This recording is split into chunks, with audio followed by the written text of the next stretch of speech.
Thank you, ma'am. Thank you. Thank you very much. Thank you. Madam Speaker, it's a privilege to rise and speak on this matter. May I first begin by congratulating the member for Naparima on having the courage to bring this defining motion in the House.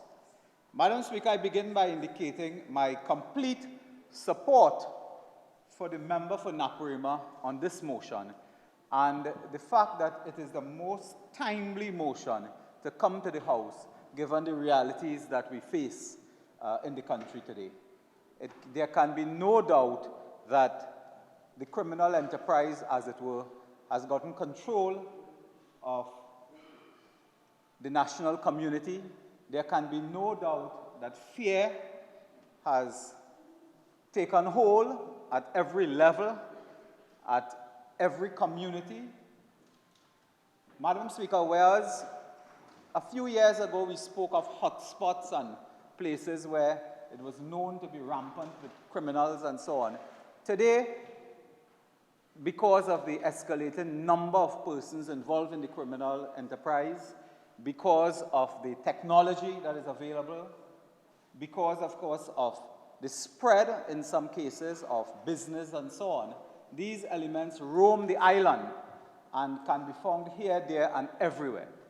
In our community, Madam Speaker, in the constituency of Oropouche East, which I have the honor to represent, I hope I'll have that honor again soon, but the constituency that we have the honor to represent, Madam Speaker, our constituency is overrun by the criminal enterprise, not only the murders and so on, but by robbery, vandalism, larceny, and so on. In fact, I met, Madam Speaker, over the carnival holiday. I attended a function at a school, and I met a business person, and he came up to me, he was speaking to me, and he indicated to me, he asked almost like a riddle.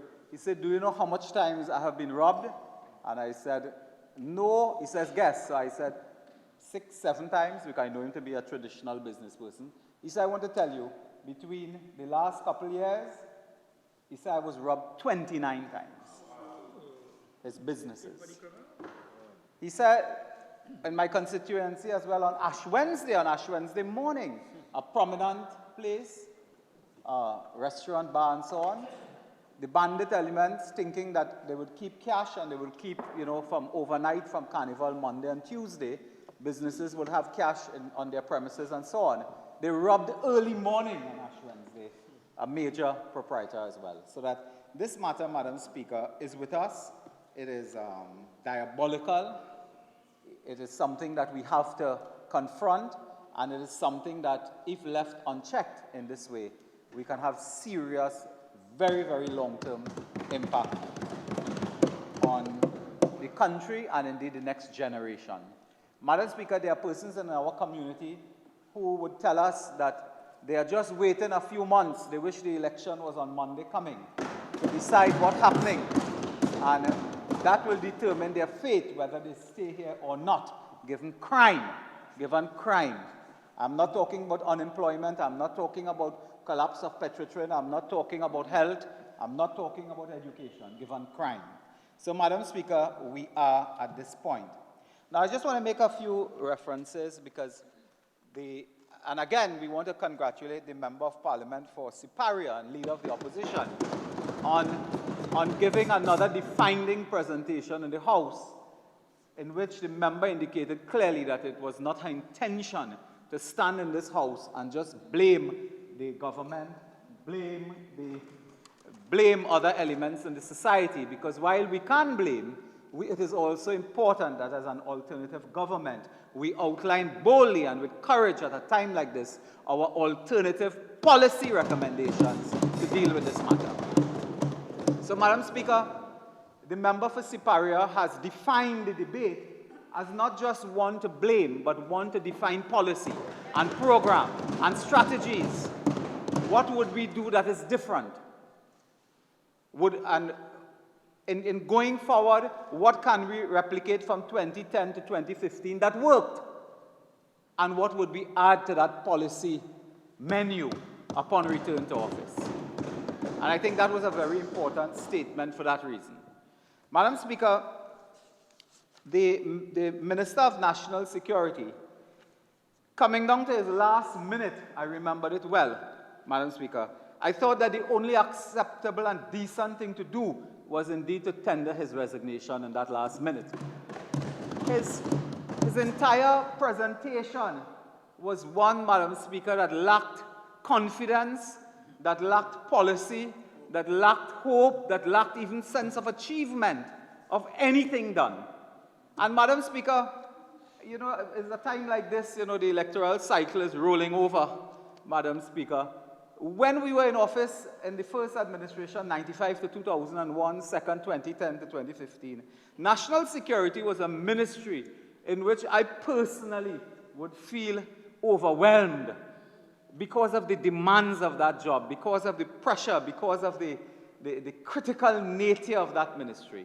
So it is not something you could accept as a minister, you know, without your own personal confidence and know-how and commitment and experience in public service as well. Today the minister came across, and I say without disrespect, almost schoolboyishly, unprepared, unfit, even unmade to take on this task. And true to form, you know, it took him, I think, 45 seconds before he reached the UNC. And with 15 minutes to go, Madam Speaker, I think 720 seconds left in his speech, he then came to policy and program and achievement and sought to tell us what he will do in the future. What future are you talking about? Today is your future. You have no more future. All you have to do, member for Port of Spain, North, St. Anne's West, wherever you are, if you're listening, all you have to do is take off the lights when you leave with your little cardboard box of whatever personal items you may have. And even then, we will have to scrutinize what they're leaving office with. Madam Speaker, there's no time left to tell us that you have the National Intelligence Fusion Center coming. When is this Fusion Center coming? And what did you do with the National Operations Center, the NOC? There was a commission of inquiry into the 1990 coup. There was a commission of inquiry into the coup. And Madam Speaker, that recommended the establishment of a National Operations Center to coordinate all the branches of intelligence. We put that in place. The member for Siparia put that in place with our administration. The current Commissioner of Police knows about that. What did they do with that? They couldn't keep it because they found it sounding too much partnership-ish, too much UNC-ish. So they disbanded that. Yeah, now it's the Fusion Center. But the Fusion Center is coming. That is coming. Madam Speaker, the minister tells us 80% of crime linked to illegal firearms. Woo! What a revelation in your 5th year of office. Yeah, after last month going to a meeting of stakeholders and asking essentially what to do, what to do. This is where we have reached, and this is why in the coming days that you have left, the few days, there will be no change. I regret to say that. It is painful to say that. There will be no change. The population cannot expect any change in terms of the crime situation, given that they are in office, Madam Speaker. The manifesto promises and so on. I'll come to that. That is a special one. Manifesto promises and budgetary promises, what they promise to do and so on. All of that is fine. They haven't implemented nothing, but it is whatever they have implemented is not working. And as the member for Siparia said repeatedly, you know, I was taken aback when the member for Siparia made a point in reference to a statement from the minister and read from a press release. It was the first time I was hearing that as well, that the former National Security Minister, current Commissioner, actually pointed out 3 years ago that the member for Port of Spain, North St. Anne's West, was telling an untruth. And he continued 3 years later. About the last government removed facial recognition. We want to tell him today he should not show his face in the public domain. If for 3 years you are peddling the same untruths, that is where we are today. And of all people, it is the current commissioner who had to point out that 3 years ago. telling us, Madam Speaker, and in their blame game, I have to also respond to a few of these matters because, Madam Speaker, unlike all of my, several of my colleagues, not all, I also would have some institutional memory. So I would have an idea of what the minister is trying to do because I was there. And I had the honor as well to spend, I believe it was the complete 5 years, as a member of the National Security Council. When we had less crime, when we had less murders, when you could have seen patrols on the highway, Madam Speaker, the member spoke about a warehouse the last government bought for 300 million. Well, it is not 300 million, but we leave him with that. It was more like 227 million, but millions go up in their mind like that. And I think that's a global finance type of approach. Because they moved from 23 million. I saw a clip on the internet the other day. I don't know who saw it. A clip where this global finance moved from 23 million to $500 million in work. So it was not 300 million. It was 227 more or less. But Madam Speaker, for donkey years since independence and so on, people complaining of this in this country, how bad things are in the prison, remand yard. A former professor, independent Senator Deusaran, went to visit there, and I think he cried when he went to visit the prison. Everybody go there and cry. But they were complaining that, you know, it is 10 men in one little area, hygiene and this and that. We were hearing that. What did we do? We purchased a property that already had the infrastructure to convert into a prison. So the 227 we spent, that was not, Madam Speaker, that was for a full, comprehensive, fully outfitted building with all infrastructure paid for. Untruth. And you know, Madam Speaker, what that was supposed to do? I remember they were supposed to move persons out of the crowded remand yard, and a part of that was for when persons reach a time close, let's say 2-3 years before they're due to exit and go back into the society, you would use that facility to bring those men and women there and do more education, more training, more, vocational work and so on. Skills. That was the intent. It was a noble intent. Today the minister admits that after 5 years in office, 8% of that building is being utilized. Could you imagine? 8% of a complete area that could be converted to take the dire and desperate state of the current prison at Golden Grove to reduce that, despicable scene. You could have developed that and brought the prisoners 2-3 years before and trained them, give education, Madam Speaker. They're proud today, only 8% being used after 5 years. And we bought it for that purpose. I visited that place one day, Santa Rosa, I think it is. I went there with, I think I went there with Mr. Griffith as well. And I was impressed in the area they had the prisoners. When you look into the little jail area and so on, you saw whiteboards and blackboard and chalk and persons identified as white-up tutors and so on working with prisoners. So of course they raised that. Then raised this matter of the past government bought vessels in Holland, and it is the subject of an international inquiry. The member for Siparia dealt with that. Madam Speaker, Damien, if that is the correct pronunciation of the term, Damen, they are the subject of investigations in their entire organization throughout the world with projects and so on. Trinidad and Tobago is not singled out for anything. It is that company. But there's a company called BAE. What does BAE mean? Anybody? British Aviation. That was the OPV. We were supposed to buy OPVs. The OPVs were $600 million more than similar vessels in Australia. Under the Manning administration, somebody went and cut deal. We were supposed to buy that. They were defective, Madam Speaker. Do you know today, if you type BAE, and I challenge anybody to do it now, BAE, and put next to it corruption, you get about 25 web pages that BAE is involved in corruption all over this planet. And that is what they wanted us to continue to deal with that company. In fact, they are paying out, I read, they were paying out $430 million United States dollars. They will have to pay over allegations of bribery. And the PNM government entered into contract with them and wanted us to continue it. That is BAE today. Just type BAE corruption and you will see. shame and scandal. And we already spoke about the vessels were not appropriate. It was 200 miles off the coast. When you pass in with 10 box of gun, by the time that reached there, what is it, Madam Speaker? So we dealt with that. The CCTV camera, and the member for Siparia said we had some knowledge. Let me begin by saying, and I make no apologies, I think we have reached a point where we must say it as it is. 40% of the existing CCTV cameras are not working in this country. They are not working. Madam Speaker, a few months ago I had a personal experience, an accident involving my vehicle. The man hit and run. I think when he saw the vehicle, he didn't want to stop. And police came, we gave a report, After a week or two, I called the police. I said, well, officer, tell me. I mean, it was very clear, daylight, 4 cameras all in a row around the incident. Have you found this owner yet and, charge him for all of this? I mean, it is a bad thing.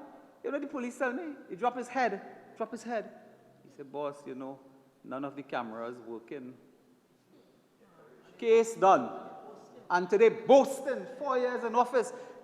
No, if you hear them, they save this, they save that, they save the other. The only thing they have not saved is lives. That's the only thing they haven't saved. They save everything. 700 million for one building here, 20 million for a building there. Over in Tobago, 20 million for a building. All the castles fixed. But no diesel for the boat. We don't have money for that. No money for CCTV cameras. Madam Speaker, the technology that underpins CCTV cameras, they're expensive technology. And if you have to fight crime, you have to spend money. What do you think you will do? Huh? What you think you'll put up a flute and peep through with your eye to see who hit who? These things carry expensive equipment and so on. The Patrick Manning government entered into a contract. Our contract with the providers was to increase the amount of cameras. And because we were increasing the amount of cameras, you have to increase the amount of infrastructure. What do you think? You take a Kodak camera, what is it called again? You take a camera and put it up in a post? No, it don't work so. You have to run underground fiber cable. You have to do all type of technological innovations if you're going to expand by 1800. And we did it. When they came in office, I don't know whether they had a provider of choice, but they refused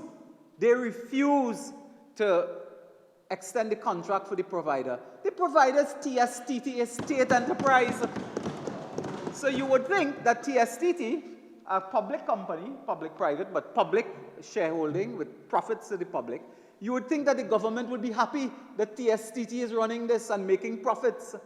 Madam Speaker, they refused and frustrated for 4 years the completion of a contract.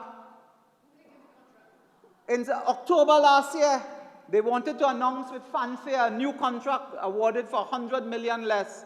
Madam Speaker, when we exposed it in Parliament, they mashed the brakes and stopped because it was bubble, because they had problems with the tendering process. And they do that all the time. They blame us and say, more money for this, more money for that. The OAS highway in Point Fortin, our government, so much money. On May 25th, 2010, the election was May 24th, 2010.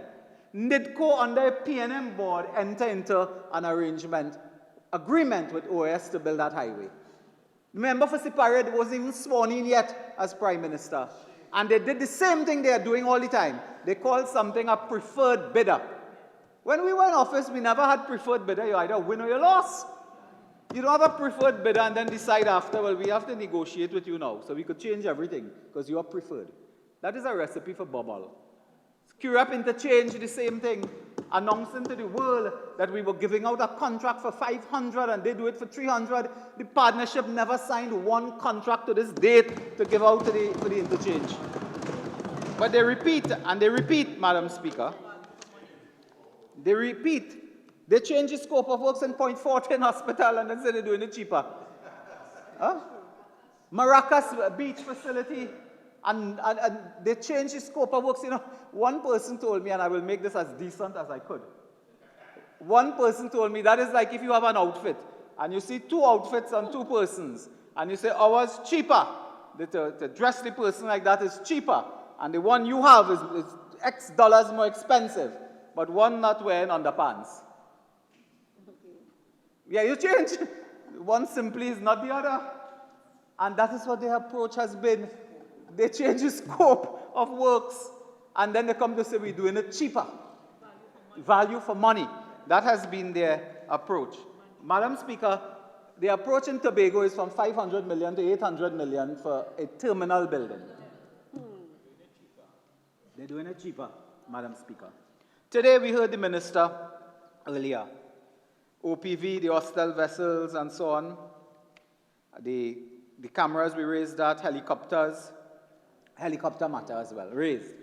The partnership administration purchased helicopters, and one was in what? Miami, pay X amount of money. Madam Speaker, the arrangement to buy those Augusta Westland helicopters was undertaken by the Patrick Manning administration. Winston Dukaran, as Minister of Finance, brought a note to Cabinet to indicate to us with legal advice that our government could not rescind that agreement of the former government without serious cause. So we had to go through with it. Today they blame us for that as well, Madam Speaker. They blame us for that. And you know the favorite part of the Minister of National Security, and I have to come to that now, I must, Madam Speaker, because there is no motion to debate anything here today apart from this matter. As far as I'm concerned, this is the only matter we're debating today. Madam Speaker, I was waiting for when the member for Port of Spain, St. Anne's West, would raise issue about members of parliament and opposition members, and he just saw a report late today in which they talk about people with links to criminal gangs and so on. Madam Speaker, the truth is that this government today is abusing the police, is using and abusing the police in a political year for campaign and scandals associated with a political campaign. Standing Order 48, they are doing that, and I will now explain. Standing Order 48.6, please. I didn't name anybody. So, Member for Oropuchis, I uphold the objection. Please withdraw that and continue. Madam Speaker, I withdraw a remark. Let me quote more precisely from the Member of Parliament, the Minister of National Security.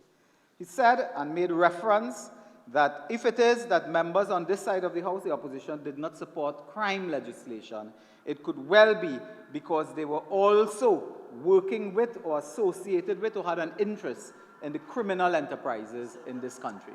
He said that. He then said that there were members of the opposition who would be making phone calls to persons in jail. I heard that. He referenced deputy leader and so on. He said that. Madam Speaker, he referenced member of parliament as well, and I assume he meant member of the lower house, who would have connections to gang leaders and so on. Madam Speaker, what has happened in this country, it has been in the public domain in the newspaper. I have the clippings here, I don't want to read extensively from them, is that the Minister of National Security is on a frolic of his own. And he has been able to do something that no national security minister has ever done before. To take raw information provided from secret and confidential sources, according to him, and put it in the public domain before it is tested, before anyone could verify whether that information is intelligence or could ever be evidence. You know, before you become evidence, you'll have intelligence. But do you know before you have intel, you have what is called information. You could get information on anybody for anything. But you have to go through a process, verify, then you say you have intel. From intel, you work to get evidence that you can put in court. This minister has been on a campaign to use raw data that he found himself with, Madam Speaker, data that the Commissioner of Police don't have, Madam Speaker, and accusing members of the opposition of having criminal connections and gangs. But if they are members of the opposition committing any crime, arrest them, lock them up. Madam Speaker, a document was laid today in this House. Madam Speaker, I can refer to it. It is a public document that we received in the House. Madam Speaker, an interim report of the Joint Select Committee on National Security. This is a report that is now public. It is in the public domain now, Madam Speaker. It is not the subject of any debate, so I cannot be anticipating a debate. It is a report that is laid, Madam Speaker. And Madam Speaker, if one reads this report, as I have had the opportunity, Madam Speaker, in the last 2-3 hours to read it, it is diabolical. Calling people's name and making allegations and accusations as if they are involved in criminal enterprise, Madam Speaker. And when the commissioner is interviewed, he's at pains to say, first, I can't call nobody name, we ought not to be calling people name. Then, anytime he tries to make a point, and we can read verbatim from this, anytime he tries to make a point, Madam Speaker, to indicate that crime has nothing to do with politics or opposition politicians, he's stopped in his tracks. When they ask him, Madam Speaker, about a particular member of parliament, whether that sitting member of parliament, Madam Speaker, is promising people contracts and so on, Madam Speaker, he says, no, we don't have any such information, and then he stops because he's not allowed to continue. That is what we have. Madam Speaker, what is diabolical coming out of this report as well is that the Minister of National Security, and I put it to you, Madam Speaker, has admitted in this report that he's spying on the Commissioner of Police. He has indicated in this report, Madam Speaker, that he was aware of what the Commissioner was doing on a said day, that the Commissioner was meeting someone at Tong Restaurant in Port of Spain. How you know that? How in the world do you know what the Commissioner is doing? So that they want us to trust them with interception amendments for unwarranted evidence, and then you are spying on the Commissioner of Police. How you know where the Commissioner is? He's in this restaurant or that restaurant, who he's meeting with. Madam Speaker, that, Madam Speaker, is diabolical. In the report, the Minister of National Security is saying as well that he receives plenty intelligence report. You know the Commissioner say? He said, yes, he may receive that, but we don't receive it. Some reports the Minister receives, we don't receive. So the Minister of National Security, with his clause on police reports that the Commissioner of Police has never seen. That is the country we live in today. And we must trust them, Madam Speaker, with further erosion of our constitutional rights in the interception of communication amendments. Look, it's there, Madam Speaker, page 117 verbatim. When they ask is the particular MP making promises to people and so on to give them contract if they win election, he said, well, we have information and so on, but he's not involved in making any, and then they stop him, page 117. Madam Speaker, let me put to rest this matter again that they are raising. And you know, it's sad that people would raise and continue, but you see, there are people who believe that if you say something that is untrue, and you say it all the time, it will become the truth. Madam Speaker, page 78, I was shocked to read this myself. You know, when we asked, Madam Speaker, if opposition members meeting criminal elements, asked the Minister of National Security, are you aware of any criminal conduct or offenses? He said that, my view is that is irrelevant. He's not concerned with criminal offenses and so on. He's just concerned with allegations and linking. And you know, I heard the member for St. Anne's West today. He made a fascinating statement, I thought. He said, I don't know if he was thinking it through. He said that criminal enterprise and criminal conduct cannot be traced today. It doesn't happen overnight like that. You have to go through to when the seed was what? So, how long you planted it and you nurtured it. And he was making reference, I think, to live sport, his reference.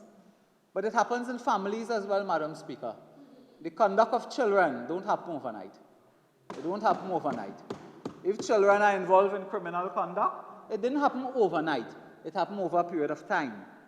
And therefore, we all as parents must take responsibility for children. Madam Speaker, that is something that is missing in this crime debate. The importance of parenting and taking responsibility for children. Than to ball, she's a nice girl, he's a nice boy. And don't bring them in the public domain. Take responsibility. Your child not supposed to be in the court with guns on the table as Exhibit A. Take responsibility instead of buffing up people. Madam Speaker. Standing on relevance and reminding you what is the text of the debate. Okay? Thank you very much. Madam Speaker, I wanted to come back to an issue that was touched earlier. Sorry, ma'am. That's right. Your original speaking time is now spent. You're entitled to 15 more minutes to wind up your presentation. You may proceed. Thank you, Madam Speaker. Madam Speaker, a matter was touched earlier, and I just wanted to dwell on it for a few minutes, and then to move to what would then be probably my final point. Madam Speaker, I want to put on record an important matter. It was 2017, October, between the period August to October 2017. Madam Speaker, there was a spate of murders in Port of Spain, in the Duncan Street and surrounding areas. Unless I'm mistaken, we had 4 murders a day, and in 1 week we had 8 murders. That was too much. What did we do, Madam Speaker? In collaboration with the TTPS, we came up with a plan involving the Housing Development Corporation to fight crime. Madam Speaker, we constructed a Duncan Street police post and homework center. We don't say the word homework center anymore. At Duncan Street, Madam Speaker, so that the children from that area, many of whom were tenants and so on of the HDC, would be in a position to go there and do their homework with professional help. It was also supposed to be powered by solar, the first ever solar-powered police station in the country. Madam Speaker, we had the latest state-of-the-art technology in that place for interviews and so on, for the privacy of witnesses and persons making complaints and so on, Madam Speaker. And Madam Speaker, when we opened that, the member for Port of Spain South came there, and I saw the TV clip last night when I was doing my research, was in high praise of this beautiful area there. High in praise for the police station and told us it was very beautiful and so on. The Duncan Street Police Post and Homework Center ensured that in the months after, former Commissioner Williams indicated in an address that crime had gone down in that area. That is what we did. That is what we did, Madam Speaker. That was the vision. And then, on that day, I went as Minister of Housing, and I put it in the public record.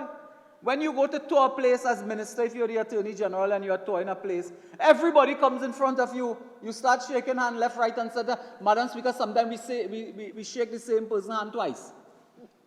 Because you are just shaking hands, and you take your picture, a photo up or something like that. Madam Speaker, I met someone there. Madam Speaker, I speak English. I do not speak German, French, or Spanish. I met someone there. They took a picture and said, look, associating with gang leader, associate.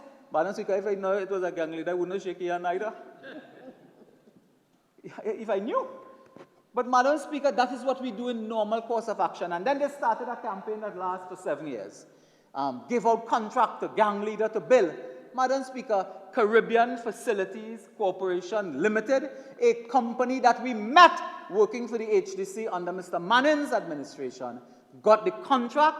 The principal there is Lennox Fingal. He got the contract to build that Duncan Street police post. The HDC has the contract.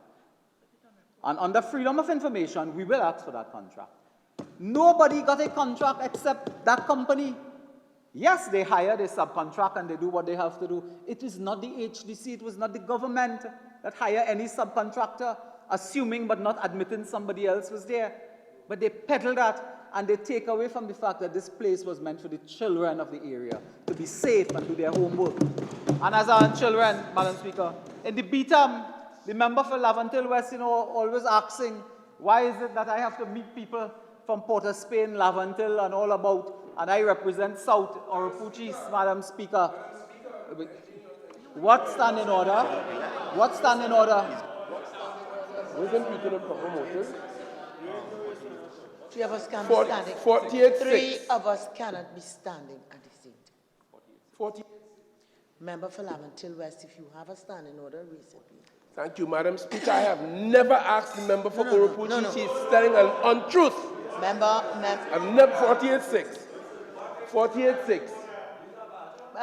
One minute, please. And he's imputing improper motives. One.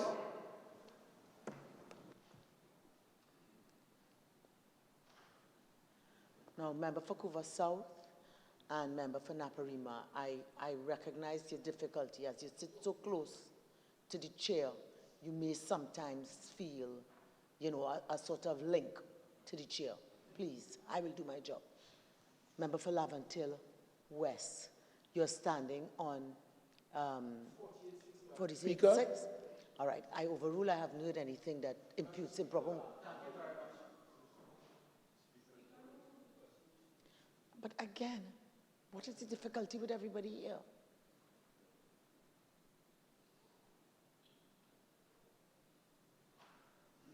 Number 4, please. I pray that my time would reflect this interruption. Your Madam prayer will Speaker. not be answered. Thank you. Madam Speaker, when it is that members of Parliament and anyone inquire as to what in the world would someone like myself, for example, be doing meeting with persons from Port of Spain, Lavantil, Beetham. Madam Speaker, when I held the position as Minister of Housing, those were areas that were highly tenanted for the HDC, of which I had responsibility. And we supported programs in those communities. And when I demitted office, I continued to support programs in those areas. And I will just take 30 seconds because the member opposite may not know, members may not know. But in that area of Beetham, for example, just one example, nobody will believe that women in the Beetham, under a project by the Rose Foundation and a community group in Oropuch East, women in the Beetham were learning in the last 6 months to make Indian delicacies, including roti, for sale, and to make food items to sell to earn a living.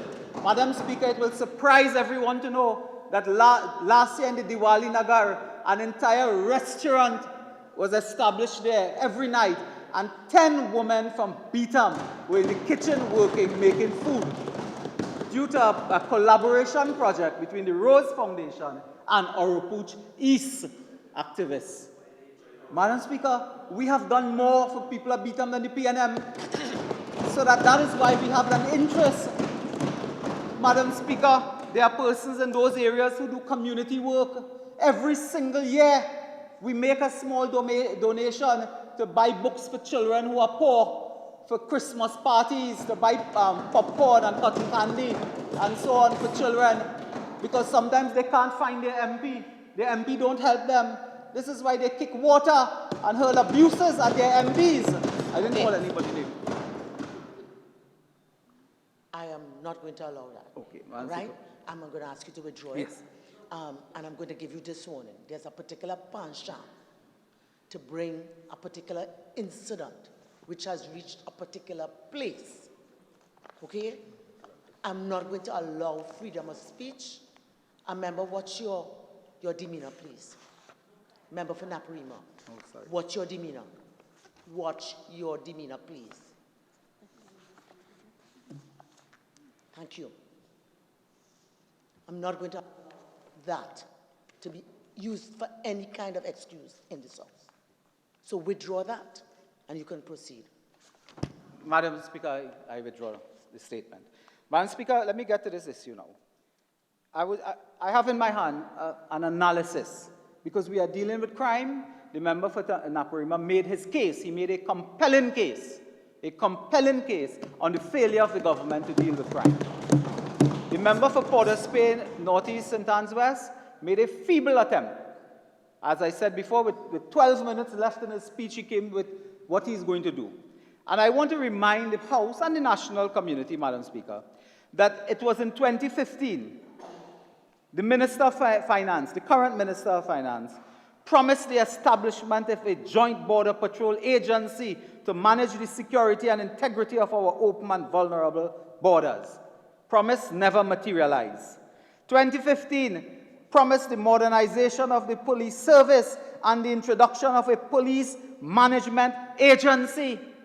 Promise never materialized. In that first budget speech, promised the establishment of a police service inspectorate to treat with the potential abuse of state power and overreach by police. Member for Diego Martin Northeast, where is that police inspectorate that you told us about? 2016 I go now. The government having failed in national security, they re-promised a National Border Patrol Agency, Madam Speaker, and the establishment of regional municipality constabulary. Madam Speaker, no border patrol. I think by now they may have appointed a few of the municipal police. That has some problems which we'll deal with on another time. Madam Speaker, 2017-18, I can come to that now. Madam Speaker, they promised a national crime prevention program. This is a holistic program for crime fighting. Promise never materialized. Madam Speaker, well, they spoke about the boat and the vessels and so on, including the vessels that they were acquiring, Madam Speaker. They said that vessels from Damen was going to be acquired in December 2016. So today, we hear that that is bubble, but they acquired the vessels, presumably because contract work had already been done and so on. Madam Speaker, we heard of naval assets. Nothing happened, Madam Speaker. We go on now, national security. They said they were building, Madam Speaker, my notes said the minister shamelessly boasted that they were constructing modern police stations. Announced with fanfare, completed and commissioned Besson Street, St. Joseph, Maracas, St. Joseph, at no time mentioning that all 3 police stations were initiated, planned and implemented by the former partnership government.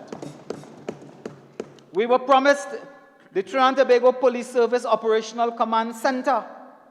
Well, I don't know where that gone. We heard, Madam Speaker, of a National Operation Fusion Center. Now, I am talking in 2017. 2017, we are promised a National Operation Fusion Center. In February 2020, the minister got up to tell us today, it's coming soon. It's coming soon, having announced that in 2017, Madam Speaker. They promised drone technology, that we will go in the air and look at drones flying all over the place and they'll be collecting camera footage and so on and we could prosecute. Anybody see a drone? Anybody? Madam Speaker, the minister promised increasing use of technology, global positioning systems for vehicle tracking and so on. When we hear now, around the same time, Madam Speaker, I must tell you, around the same time, we heard, Madam Speaker, that the Commissioner of Police was complaining all over that monies were not being released in 2017 for his capital program, meaning buying equipment. So, Madam Speaker, that is why they face the problem they face today. They tell the Commissioner of Police, announce with fanfare all these big projects and starve him, give him no money, but they want to spy on the Commissioner of Police. That is what they're doing. Thank God they don't have drones. They might use that to spy on Gary Griffith as the first man. Madam Speaker, Madam Speaker, these are some of the promises they have made over the years. We are where we are, Madam Speaker. We are where we are. Today, if you travel from Port of Spain to San Fernando in the night, in the day too, but in the night when some of us go down, you will not see a patrol car. Because the patrol cars are waiting for resources so that they could be fixed, many of them to be fixed and repaired. When we were in office some time ago, we were even asking the private sector to contribute by fixing police cars free of charge for the police station in your area. They have refused to do that. And that would have been a part of a solution to a problem, Madam Speaker. Madam Speaker, the former minister from Point Fortin as well came to the House some time ago when he was there. And you know, every time they talk, you would think that Reshmi Ramnarayan, who had an office for one day, destroyed the national security infrastructure at Trinidad and Tobago in that one day, Madam Speaker, if you hear them talk, because they will stand up and say the same thing, Reshmi Ramnarayan. In fact, she changed her name and I think they find out. Madam Speaker, in the coming months, the population will have an important decision to make. You either believe that the government is doing a good job fighting crime, or you don't. You either believe you are safer today than you were prior to September 2015, or you don't. You either believe things will get better in the crime front, or you don't. And if you don't, you have a choice to make. It cannot continue like this. The society is boiling and blaming politicians and opposition. Listen, we have had government by opposition since 1962. Eric Williams had to deal with Rudranath Kapildeo. Basdev Pandey had to deal with Patrick Manning. Today you have to deal with opposition. Deal with it. Don't cry and complain. Ma'am, your time has now Extra time? expired. Oh, sorry. Member for Lavender West.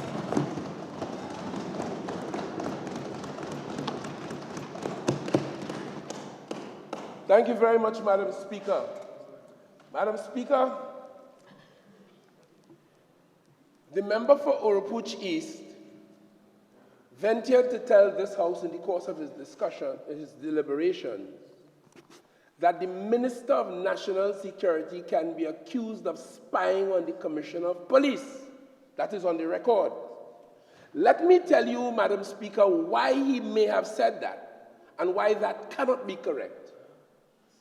The interim report of the Joint Select Committee was laid today, and in fact, he is right. It is a public document, a copy of which I have in my hand.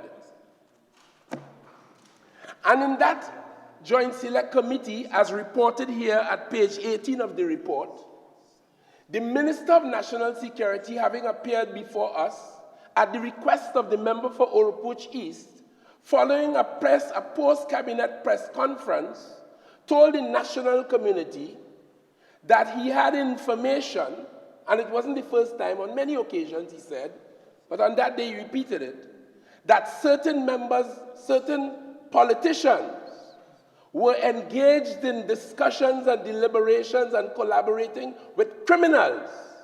And secondly, the police have noticed an unusual spike in crime in the run-up to Christmas that could not be ordinarily explained in terms of its classification, robbery, gang, and that sort of thing.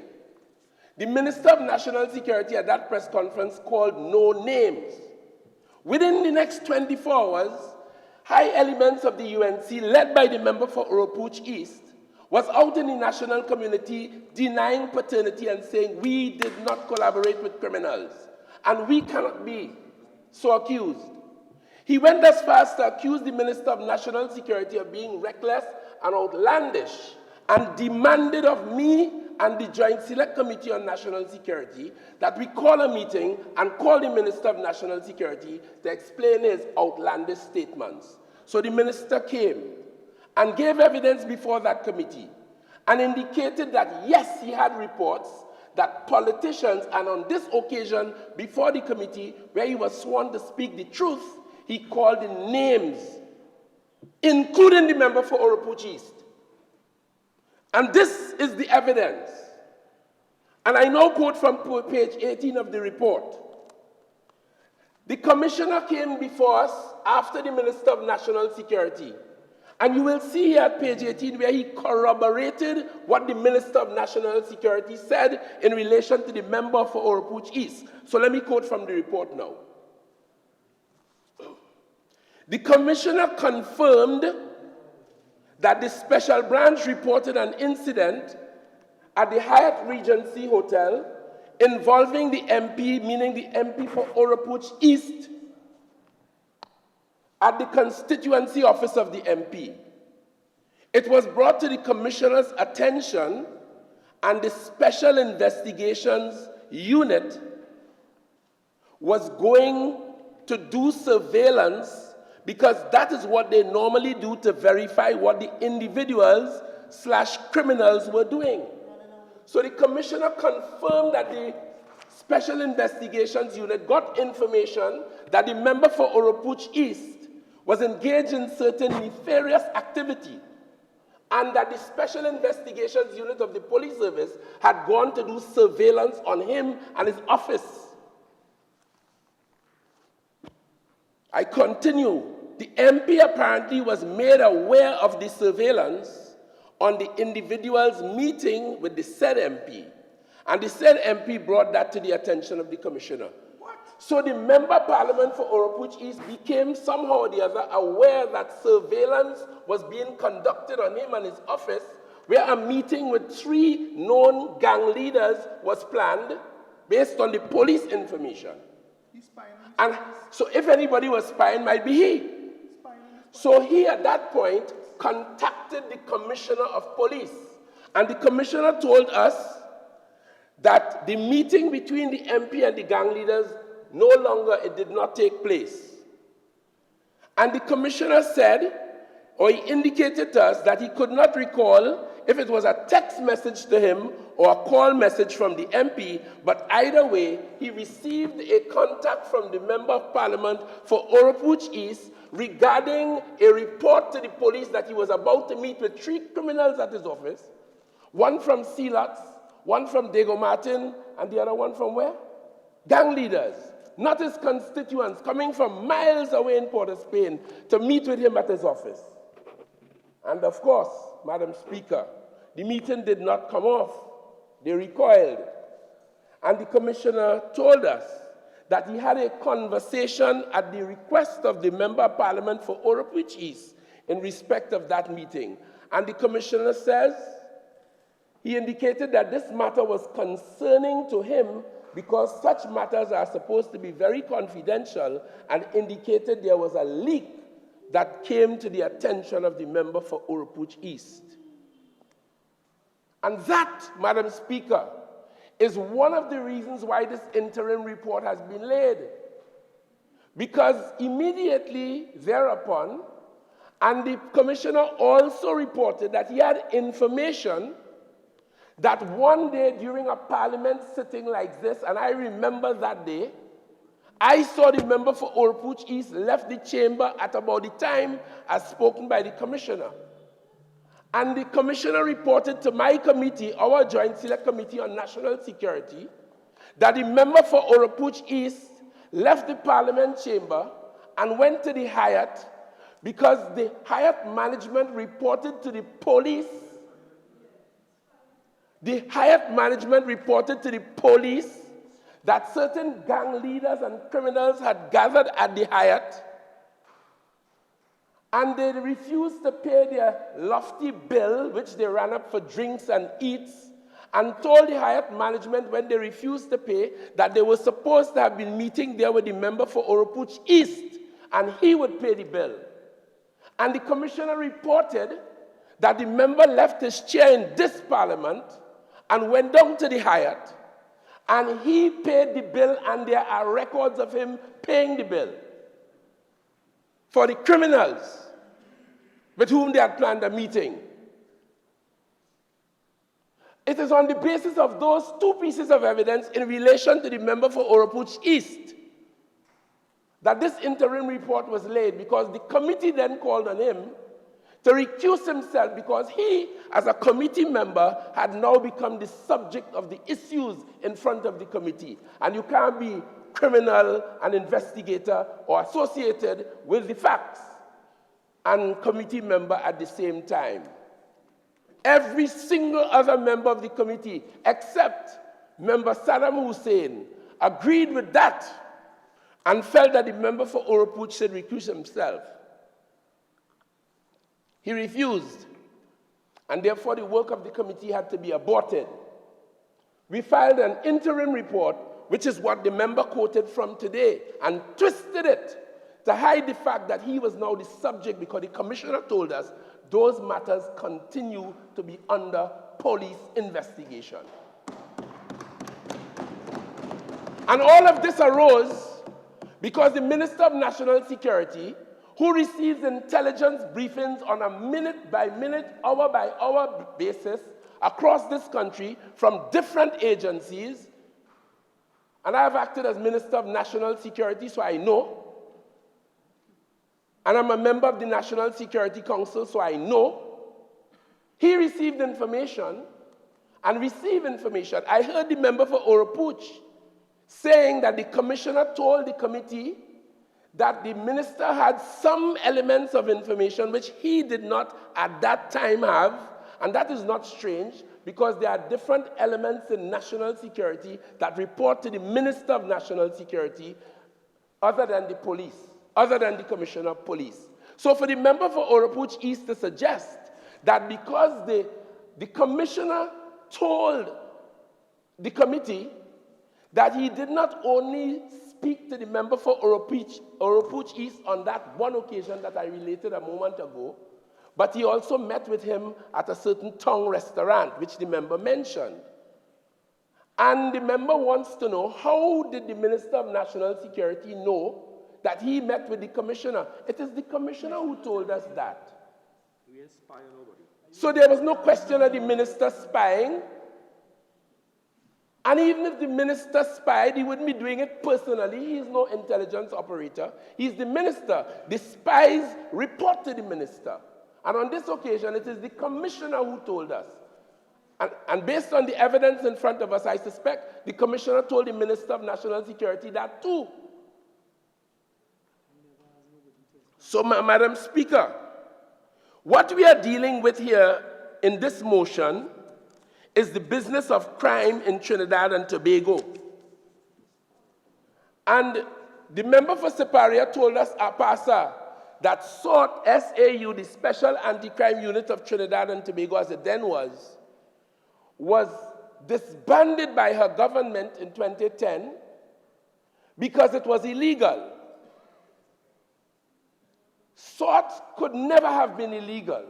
It was not an incorporated unit under Act of Parliament or otherwise, but every single member of SOURT was a sworn officer, either from the prison service, the police service, the regiment, or the Coast Guard, or the intelligence agency, everyone. And those who came from abroad, experienced, retired Scotland Yard personnel, they were made SRPs in accordance with the laws of Trinidad and Tobago, and were there governed by those laws. Correct. And the AG is reminding me, none of them, with all the talk about illegal, ever challenged its legality or illegality in the courthouse. So it was a group, just like the interagency task force, where you have Coast Guard and Army personnel working with the police.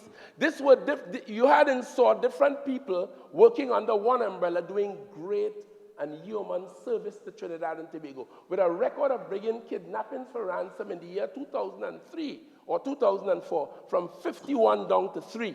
And today they want to take credit for that.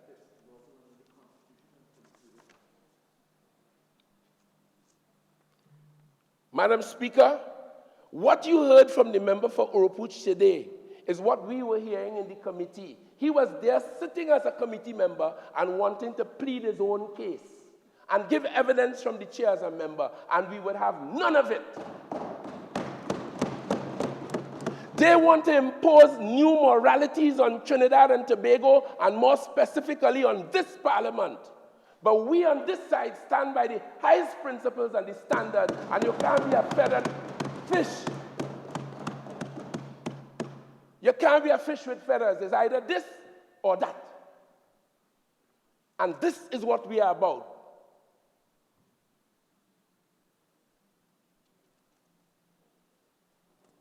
The member went on at length about the police station on Duncan Street. And he knew, because I showed him before he got up here to speak, when he denied that Spanish built a police station. I showed him a picture with him in helmet, shaking Spanish hand in the Guardian of that day. When Spanish gave him the tour, but he came here today to twist it. Well, you know what? Spanish is a citizen of Trinidad and Tobago. Spanish work, and everybody in town knows Spanish build the police station.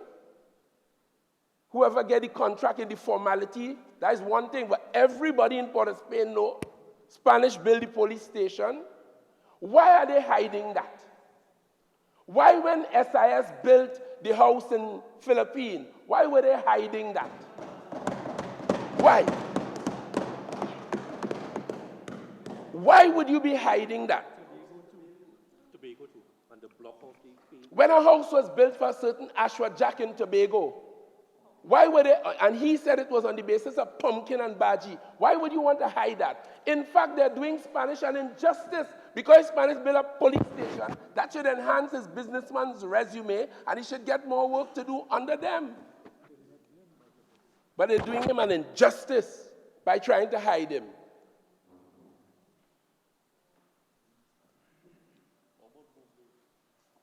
Madam Speaker,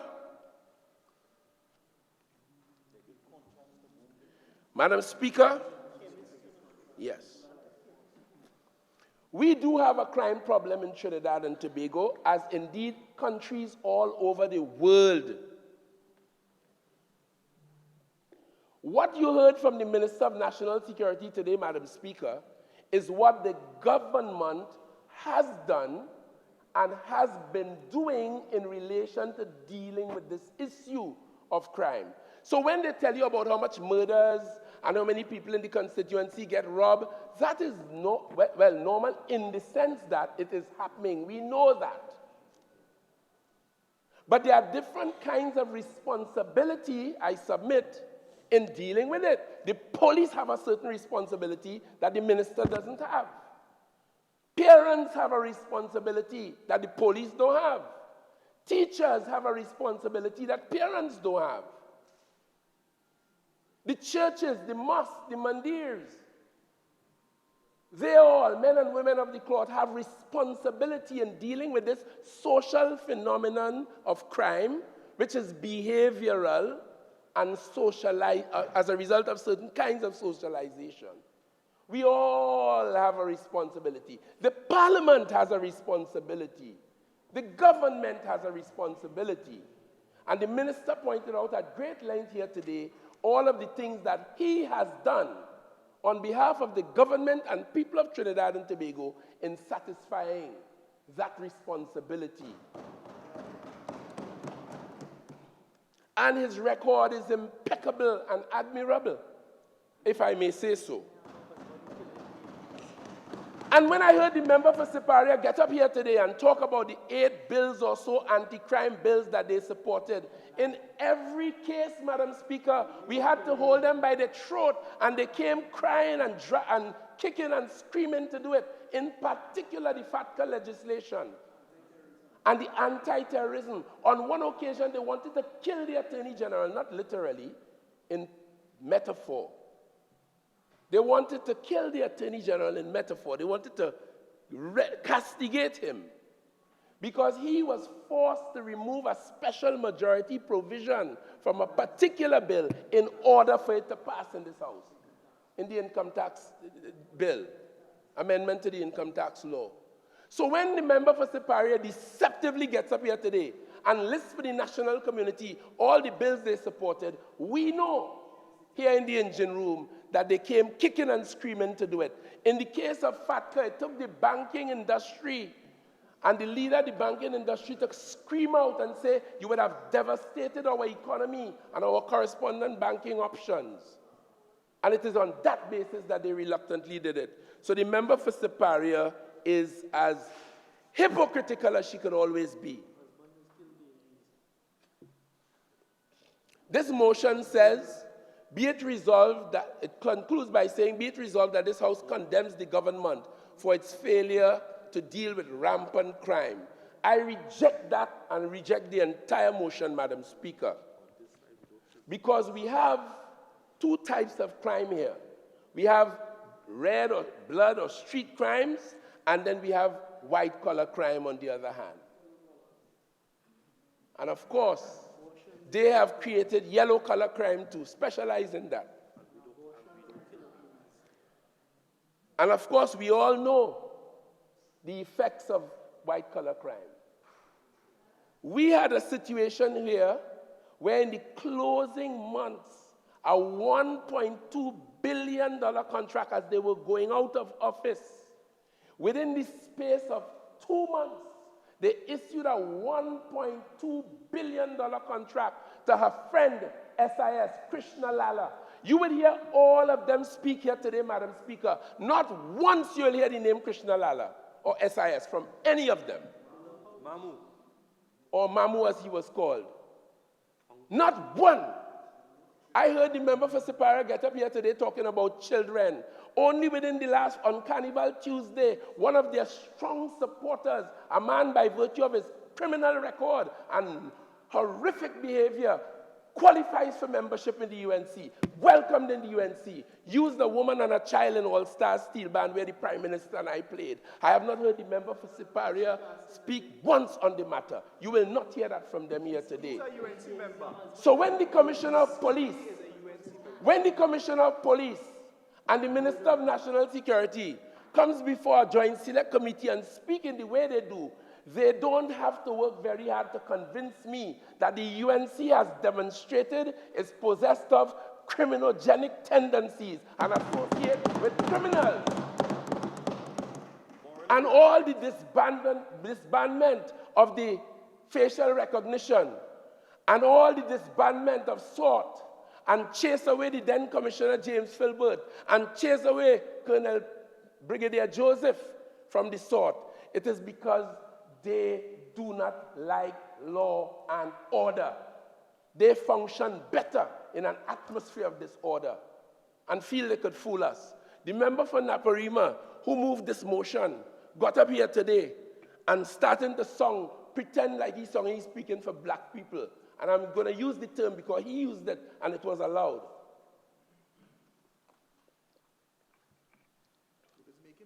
Well, I'm one of them. And I grew up in Belmont and Laventille in the roots too. And I joined the police service as a young man at age 18 and spent 7 years in there. And then became an insurance salesman and spent 7 years in there. And then leave Trinidad and went to England to become a lawyer and spent 7 years doing that. And then as I came back, I got involved in this. If anybody in here know about pulling yourself up by the bootstraps and what the root says, without gate, without any gold spoon, I am the miller's son. That's right. I was fortunate they didn't pass me through the mill. But I hear them now coming along the corridor and pretending, and the member for Naparima talking about what we haven't done anything for black people. Madam Speaker, let me tell you something. If the PNM didn't do for black people in this country, the question will remain, who did? Who did? We have the difference, as the minister tried to point out, Minister of National Security, is that we on behalf of the people consider criminality and assuming a life of crime to be wrong, morally wrong and legally wrong. I, Madam Speaker, have several examples of young men for the 23 years I have represented Laventille. I have several examples of young men who would have come to me who was involved in criminal activity, and I, sometimes using my own money, helped them out of that. I have some outstanding cases. But you know what? With a little help, they changed their lives. They behave differently. I wouldn't support criminality. I put it down to one of them plain. If you would stop your ways and follow me, we'll do it together. And he did. Today he's a successful businessman. The difference with this and with that is that they pretend to be their friend and they co-opt them and work with them. In fact, about 2 months ago, a man on the beatum told me he overheard and he spoke to 4 young men who were discussing the fact that they were offered money by the UNC to create problems on the corridor and disrupt PNM meeting in the local elections. So true. And if you find that hard to believe, Madam Speaker, you just have to look at the live sport experience. Let me tell you what this Joint Select Committee report says from the Commissioner. Move along. Well, let me tell you what the Commissioner of Police on the record of the Parliament told us. Let me tell you what he said. And this is in the document before us today, laid in this Parliament, evidence taken at the Joint Select Committee. And I'm quoting from page 17 now.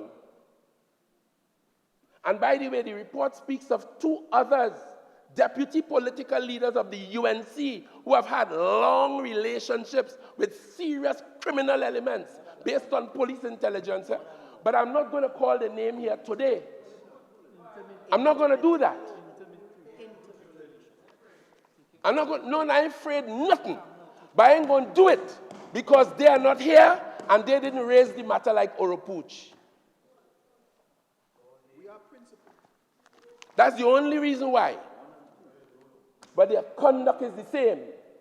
Let me tell you what the evidence is, Madam Speaker. The intelligence, I'm quoting from page 17, going on to 18. The intelligence of the Trinidad and Tobago Police Service had prior to 2010 went along the same lines as what happened with live sport. Madam Speaker, I'm being disturbed.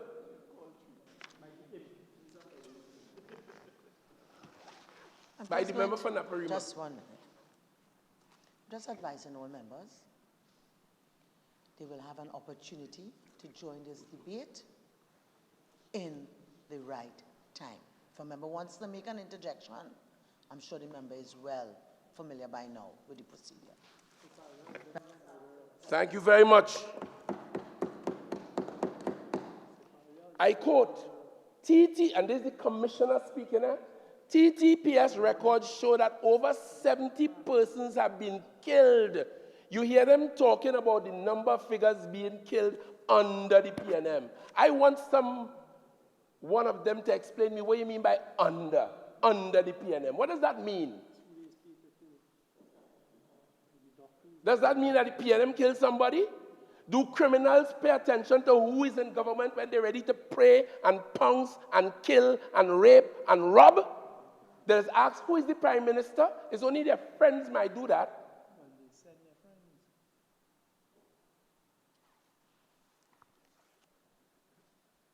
And you may not want me to, but I hear the member Orpuch talking about me and the water kicking on me on the beat. I'm very happy to discuss that, Madam Speaker. But I see you stopped them. I'm very happy to discuss that. Because the records of the people who were involved in that, the 2 people who the member for Point Appear described as their soldiers on the beatum, claim them. We know the records. One of them who is before the court now was within the last 2 months convicted of illegal possession of a gun.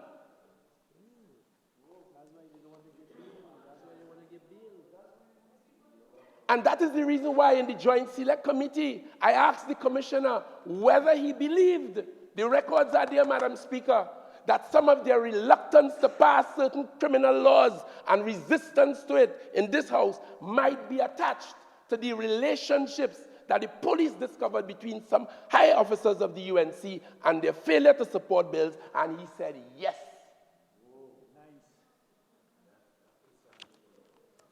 But let me continue to quote. So when you sit down in this parliament and you see them reluctant to pay bills, to support bills, you have no idea what the undercurrents might be.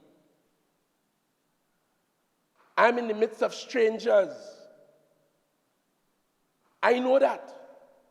I know the firm moral ground on which I stand, on which the PNM stands, and it is not the same ground on which they stand. And not all of them, Madam Speaker. I want to be very clear because I have watched them now for 23 years. Not all of them.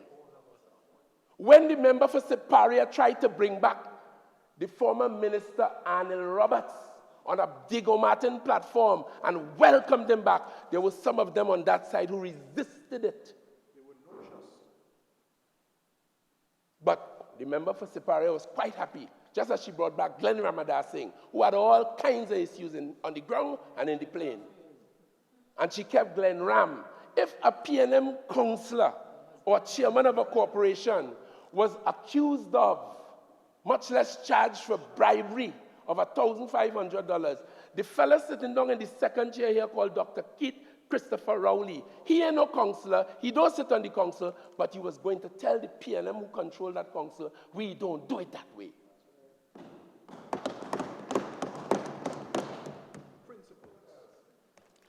But when I said they are all alligators from the same place, they had a problem.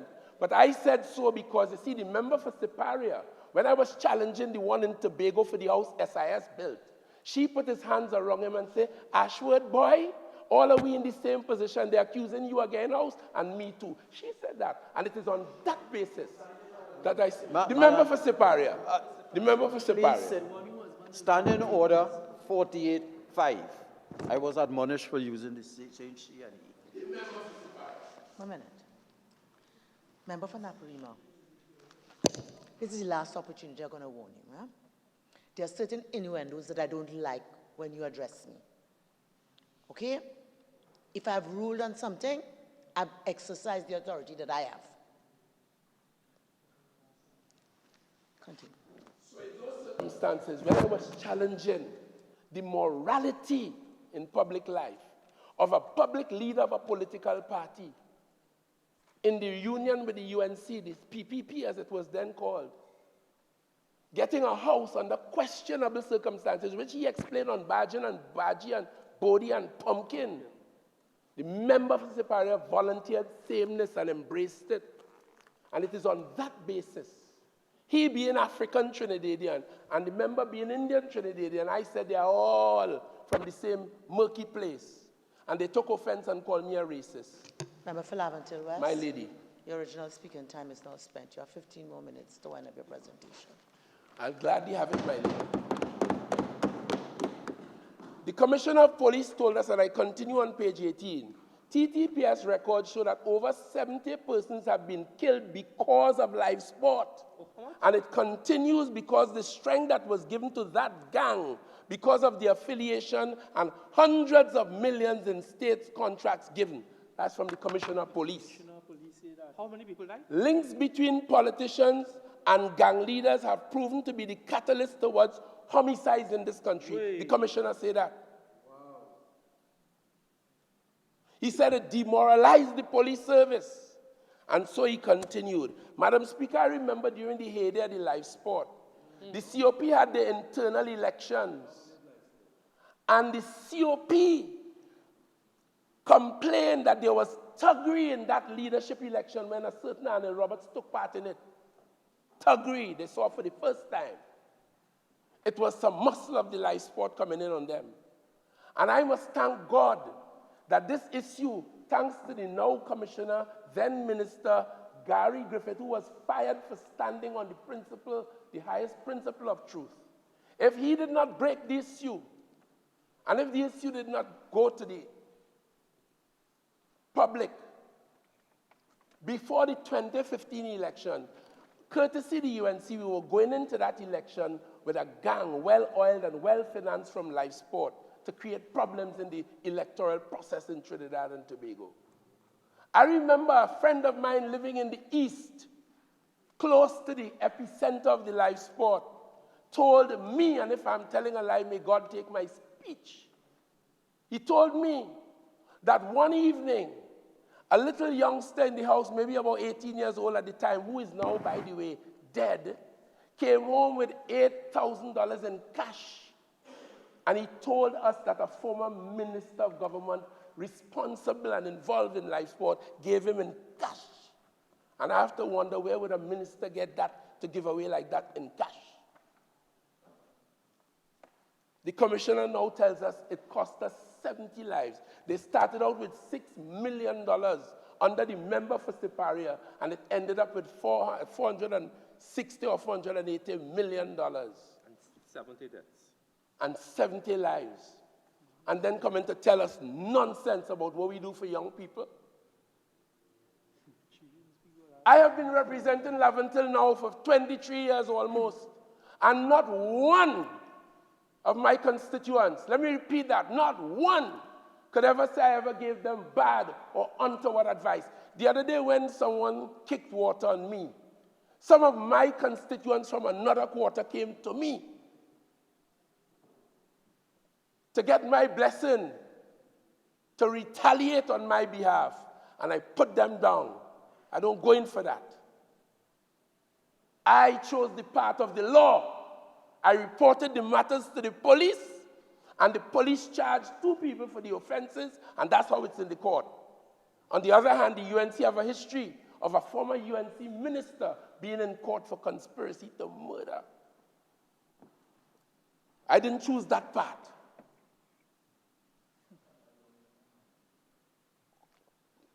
The UNC have a history of its former Attorney General not making the full term, being arrested and put in handcuffs for criminality.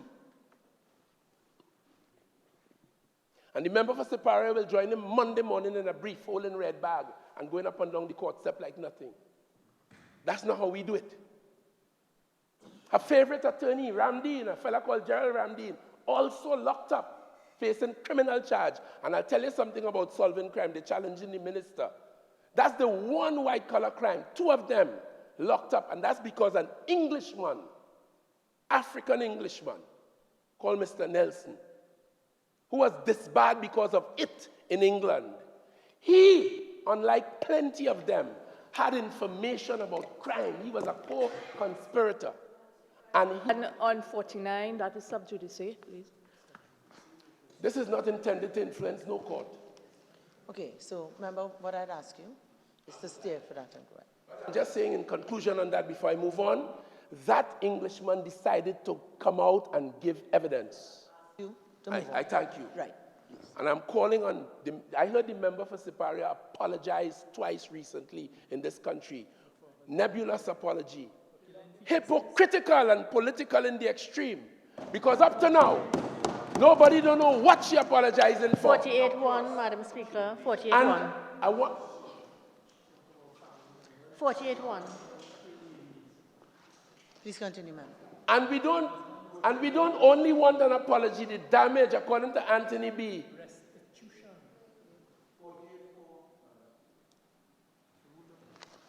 Please continue, member. According to Antonie B., one of my favorite Rasta artists, the damage has already been done. We don't want no apology. We want restitution. And more than that, we want you to do like the Queen's Counsel of whom I just spoke, and whatever you know, co-conspirator or not, come out and tell it to the police. Give evidence like Nelson. That's what we want.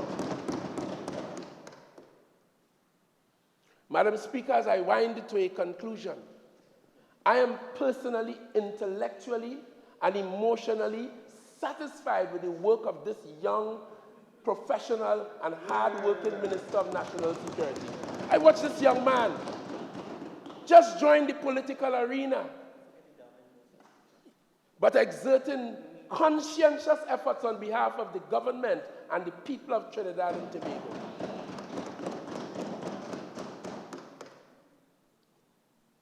So, Madam Speaker, the member for Orpuch told us that the Diamond vessels, which we met and had to repair, there was nothing wrong with it. Well, let me, Madam Speaker, and Siparia said so too. This article published in the Daily Guardian makes reference to this matter. And listen to what it says. Damen Shipyards, the company hired by Kamla Prasad Bisesa administration to supply Coast Guard vessels to Trinidad and Tobago, costing $1.358 billion, is at the center of an ongoing bribery investigation in the Netherlands in connection with that contract. And the AG is now reminding me, that which I almost forgot, that he went to the Netherlands in relation to this matter. It had to do with that particular contract. But yet the member for Siparia and Orpuch told us today it had nothing to do with it. Everything to do with it. Everything to do with it.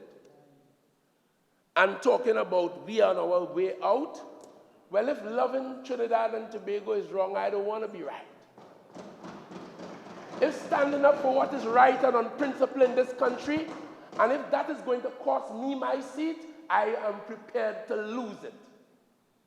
But to stand up on what is right and to seek the wider public interest on behalf of all the people, Chinese, Indian, Syrian, Lebanese, or African origin, I stand on PNM philosophy and will do just that. And pound for pound, policy for policy, truth for truth, record for record, they can't come close to the PNM, especially on the test of morality in public affairs. And we are confident, Madam Speaker, that the people of Trinidad and Tobago will support that which is good and right. Notwithstanding we have a crime problem, they know that the minister and the government has done all that it possibly and reasonably and constitutionally can. We have done our part. Then it is up to the parliament to do its part. And it is up to parents. So rather than pander to the young, sometimes disaffected people in the society who they go around and scrape for and capitalize on their personal disaffection and use that as a strategy against the PNM. What we do is remind them that we have YTEP, CCC, OJT, a whole $7 billion a year education program, a housing program for families. Oh my God, we just expanded the OJT to 8,000 young people. All the young people you see in white here, police officers today, they are all young people from Trinidad and Tobago. When the army take in, it's young people. The nursing service, young people. Teaching service, young people. All of them have opportunities in Trinidad and Tobago. And you don't have to cheat to be a winner. You don't have to follow the UNC. You don't have to thief to succeed. Great is the PNM, Madam Speaker. I thank you. Member for Derby, Orera. Fitz, how was your best? Fitz, under 58, 10 years now. How was your best? How was your best? Thank you, Madam Speaker, for giving me the opportunity to be part of this debate on a motion brought by the member for Naparima. And the member of Naparima, in his motion, speaks about the increase in serious crime, murders since 2015, and about the government's inability to provide a safe and secure environment for its citizens. And there's a lot of claims made by, in particular, the member for Naparima on the increase in murders during our tenure as government. But in truth and in fact, there has been a steady increase in murders since 2011, when there was 354 murders, and that was the year that the previous government called a state of emergency. And in 2012, it went up to 383, 2013, 408, 2016, 463, by 2019, 538.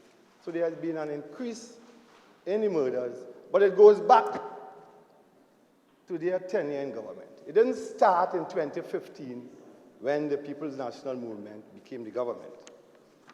There has been a steady increase. And although there has been a decrease in serious crimes, the steady increase is in murders.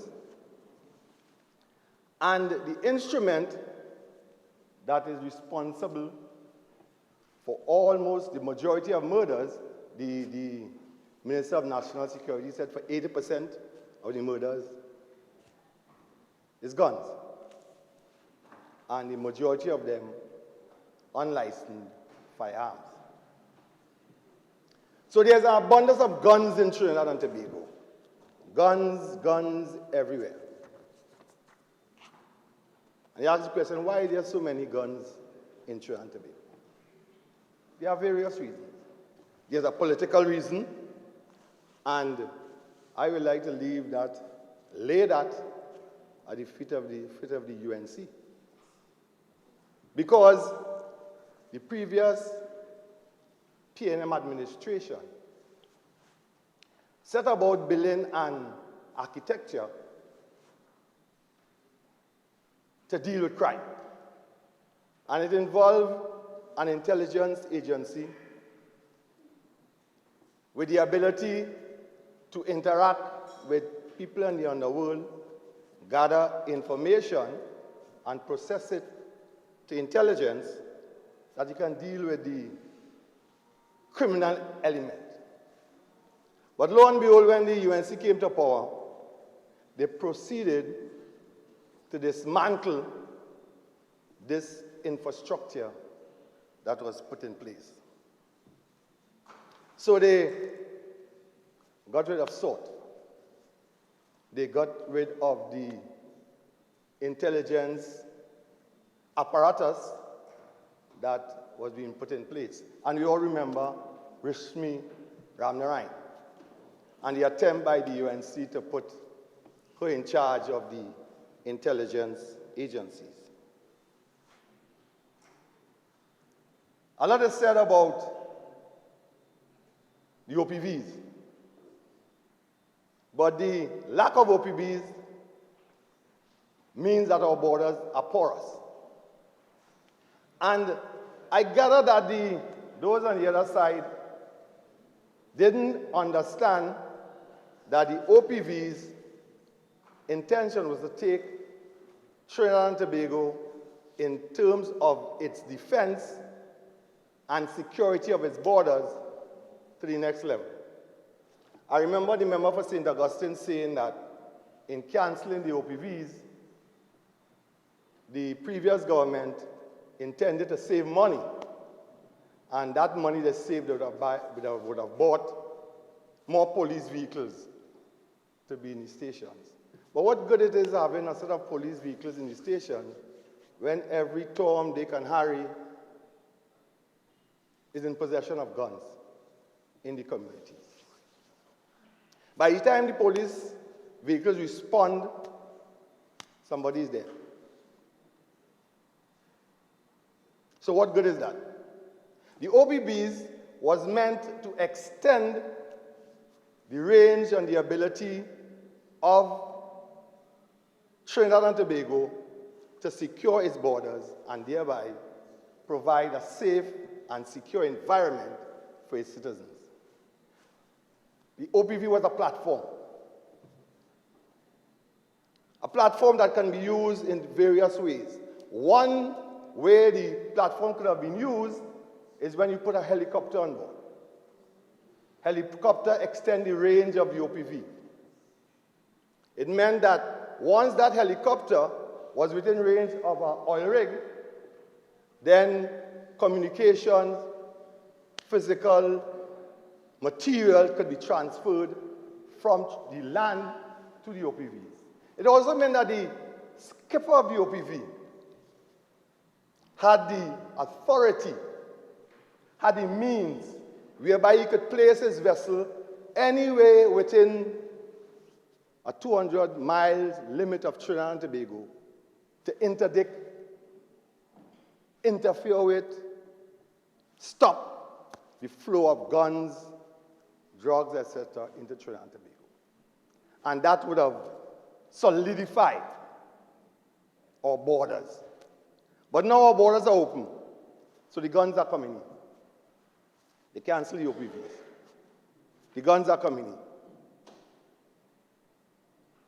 And we, in our desire of the desire of the opposition to blame this present administration for the increase in murders, serious crimes, they are not taking into consideration the situation in our neighbor, Venezuela. Because of the situation in Venezuela, there is a demand, in the sense, for goods in Venezuela, and an easy medium of exchange is weapons. There's a proliferation of weapons in Venezuela, and they can be easily transferred to Trinidad and Tobago in terms of barter, in terms of goods, as the case may be.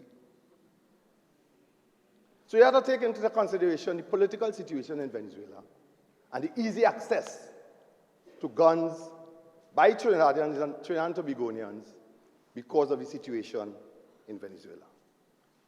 And of course, there is the drug trade, where, again, guns come with the drugs into Trinidad and Tobago. The guns and drugs remain, so there's access to guns through the drug trade. But also what has developed in the last few years is a trade in sophisticated military-grade weapons to the gangs, etc. in Trinidad and Tobago. So we have guns coming in, sophisticated military-grade weapons through the gun trade. You have guns coming in through the drug trade, and you have guns coming in through the political situation brought about by the deterioration of the situation in Venezuela. So guns, guns, and more guns.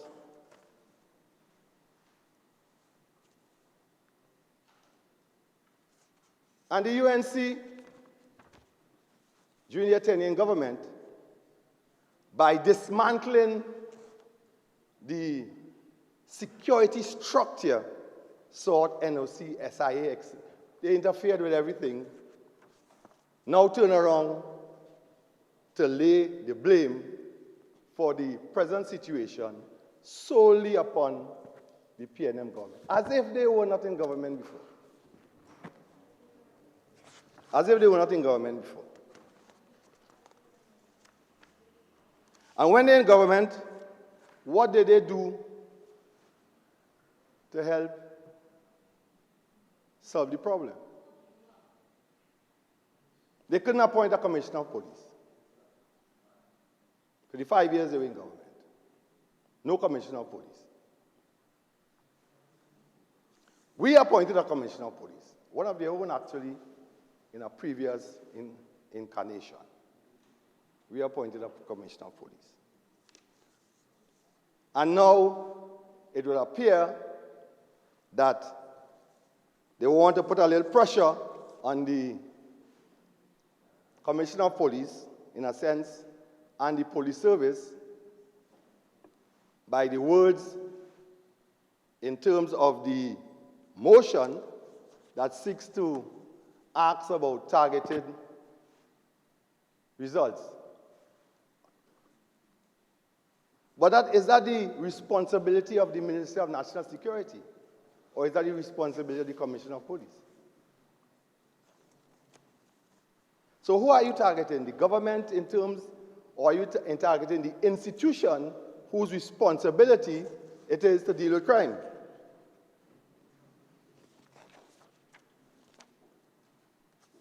But in their desire to go at it, or go at the government, they are asking for measurable, targeted results. But that is the realm of the commissioner and the police service to get it done. I heard the member of Naparima, he spoke about the fear in the communities, that people are so afraid to leave their houses.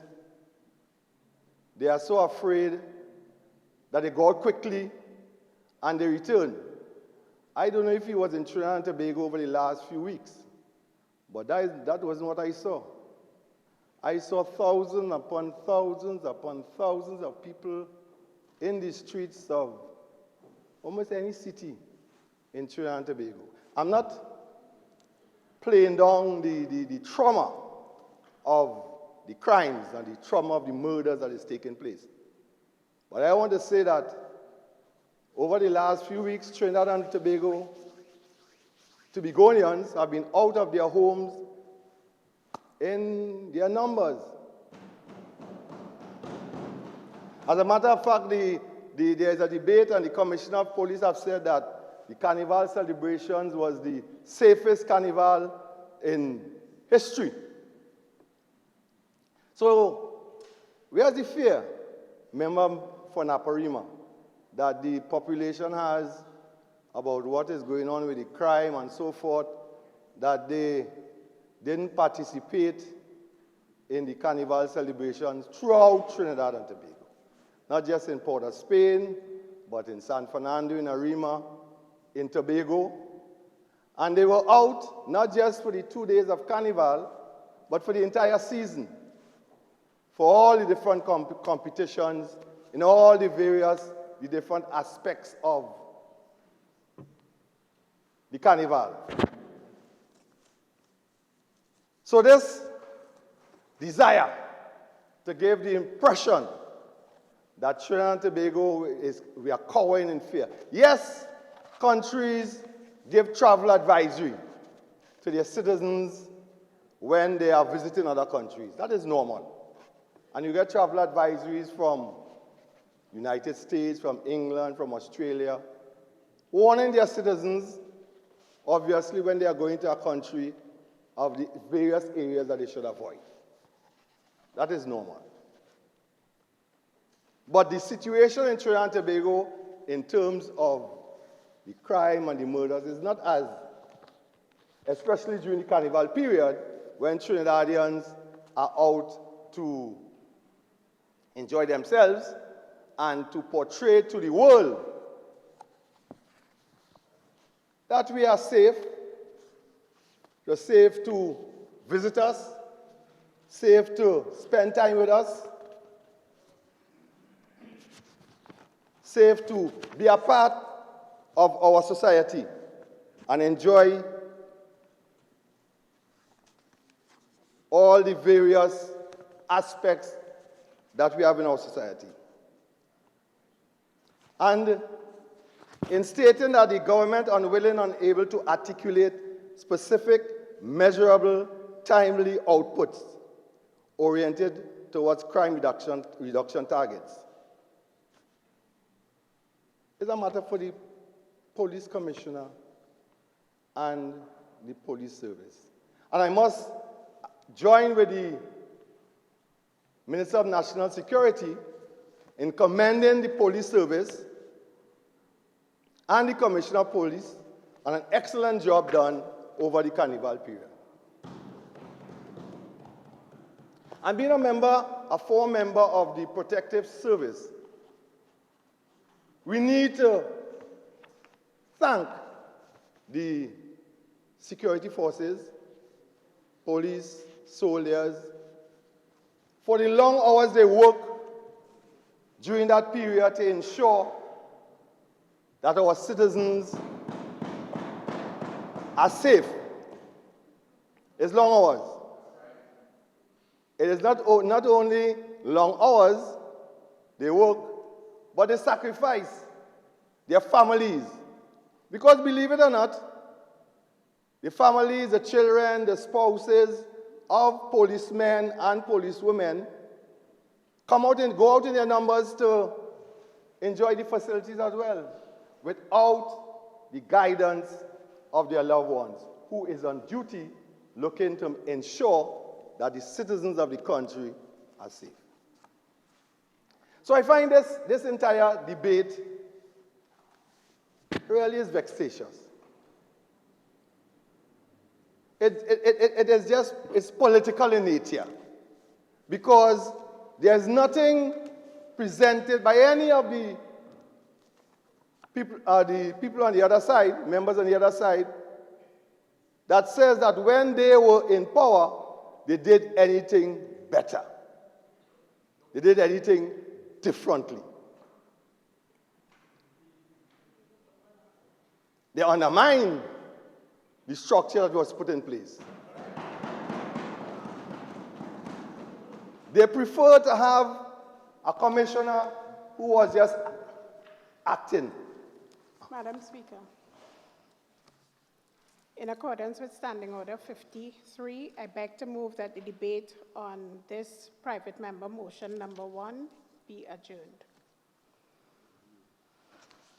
Honorable members, the question is that this debate on the private members motion number 1 be adjourned. Those in favor say aye. Aye. Those against say no. I think the ayes have it. To the business or sittings of the House and moved by a minister. Members, we shall now revert to an item of business which was earlier deferred. Leader of the House. Thank you very kindly, Madam Speaker. Madam Speaker, having regard to the recommendation contained in the Joint Select Committee on National Security in the 5th session 2019-2020 11th Parliament on an inquiry into crime, the security, safety, and protection of citizens. Madam Speaker, and having regard to the evidence adduced at the last meeting of that Joint Select Committee on National Security, it has become patently clear that the member for Oropouche East is conflicted as he sits as a member of that committee, Madam Speaker. And it is clear from the report that, and I wish to quote, Madam Speaker, where the Commissioner of Police said, and I quote, "The Commissioner concurred that an individual who was well known with a serious criminal record appeared on the platform at a meeting of a political party in February 2019. Also, there is information that a senior member of that political party allegedly approached an individual to go up as a councillor for a certain seat in the local government election. Also, that individual has some degree of affiliation with a very notorious gang leader who is presently incarcerated and who is involved in a major case that is being dealt with at this time pertaining to the assassination of a senior attorney, and the intelligence before the TTPS is that it was on the condition that the individual provides protection for the supporters during the campaign. Also, that the TTPS has reports of a female politician walking the ground and affiliating with certain gang members on par with what would have taken place 9 years ago prior to the 2010 election in the Karapo area. Also, that person was a managing director of the HDC. Also, an opposition member of the House of Representatives was the minister responsible for the HDC during that time. Also, that person was closely linked with senior gang members and gave a state contract to the gang member to build a police station. And the intelligence the TTPS had prior to 2010 went along the same lines as what happened in live sport. Additionally, the profit acquired from the state in these contracts, whether live sport, CPEP, HDC, Color Me Orange, have been used to purchase more firearms, hiring more gang members, and putting hits on other gang members to get their state contracts, all said by the Commissioner, and I continue. The Commissioner confirmed that the special branch reported an incident at the Hyatt Regency Hotel involving the MP and individuals known to the police and the payment of a bill by the MP. Additionally, the Special Investigations Unit confirmed a planned meeting between two major gang leaders and the MP at the constituency office of the MP. Madam Speaker, additionally, the committee reports that your committee is in the process of evidence taking, and therefore in this report, no findings nor conclusions have been presented. Having regard to the evidence before your committee, there is further work to be undertaken in relation to this inquiry. Upon resumption, the process of evidence taking will include both oral and written submissions.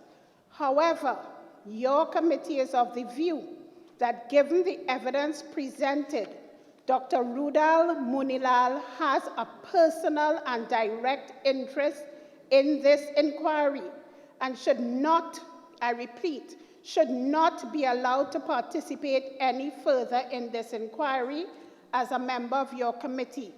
Additionally, Madam Speaker, Your committee notes that a minority report has been prepared by 2 of its members, one of whom is the very member who is, in the view of your committee, has a direct and personal interest in this inquiry, and for that reason was asked to recuse himself from the inquiry.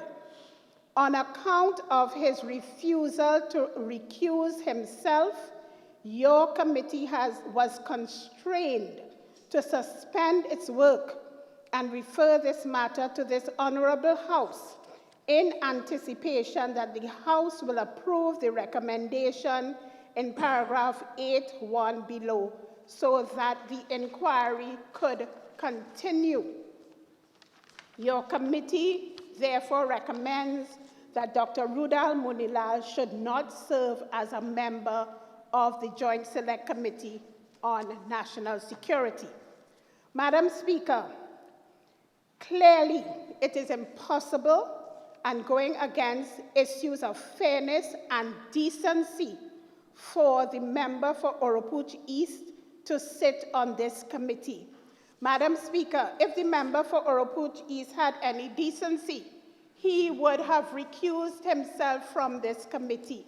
However, given the fact that he has failed to do that, given the fact that he has refused to do that, it is now incumbent on me as leader of the House to move this motion requesting, in fact, demanding, Madam Speaker, that the member for Oropouche East be removed from this committee permanently, because, Madam Speaker, this committee will consistently have to deal with national security issues.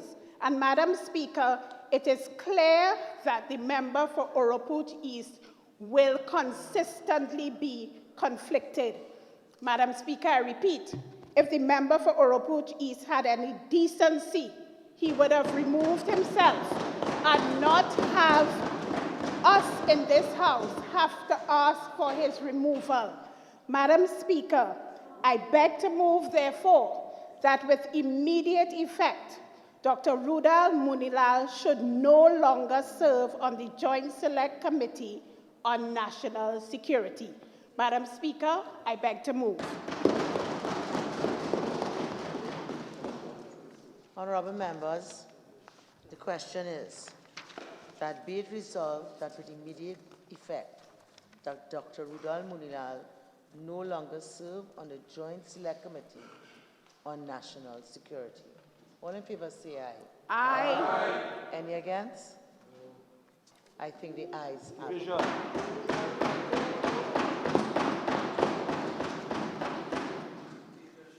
Call for division. Yeah, we call for division. Go ahead.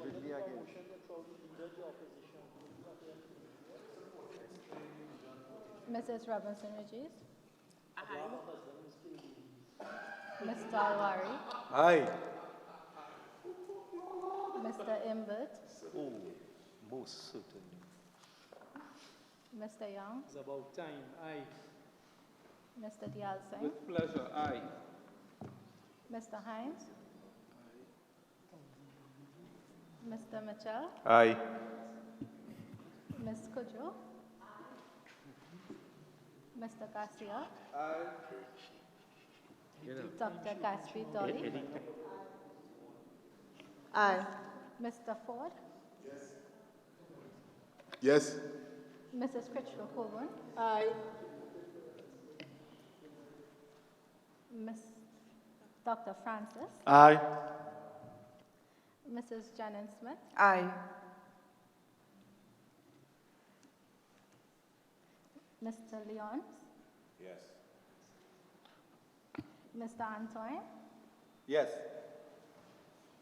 Mr. Cuffy. Yes. Mr. Lee. Mr. Lee. No. Mrs. Prasad Bisasa. No. Mr. Charles. Absolutely no. Move a motion or debate your motion. Dr. Rambuchan. No. Mr. Karam, No. May we have some order may we have some order and silence while we take the count? Dr. Tiwari, No. No. Mrs. Nawala Hussain, Mrs. Nawala Hussain, No. Dr. Khan, No. Mr. Indar Singh, No. Dr. Bodo, Ms. Ramdian, No. Mr. Pare, No. Mrs. Fit Guiding Propusing, No. What is this?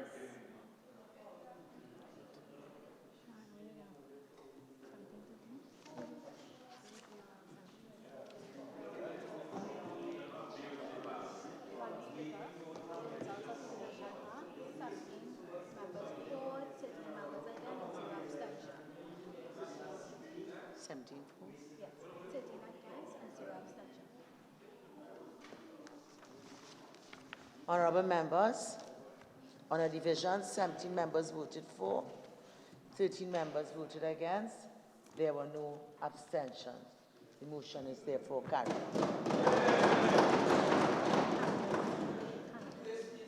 Leader of the House.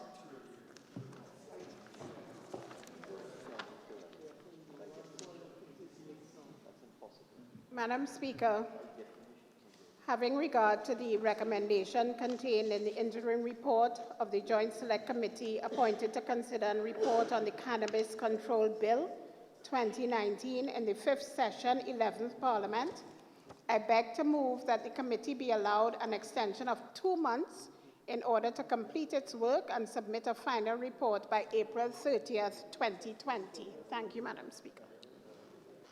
Honorable members, the question is, be it resolved that the Joint Select Committee appointed to consider and report on the Cannabis Control Bill 2019 in the 5th session, 11th Parliament, be allowed an extension of 2 months in order to complete its work and submit a final report by April 30th, 2020. All in favor say aye. Aye. Any against? I think the ayes have it. Leader of the House. Thank you. Thank you, Madam Speaker.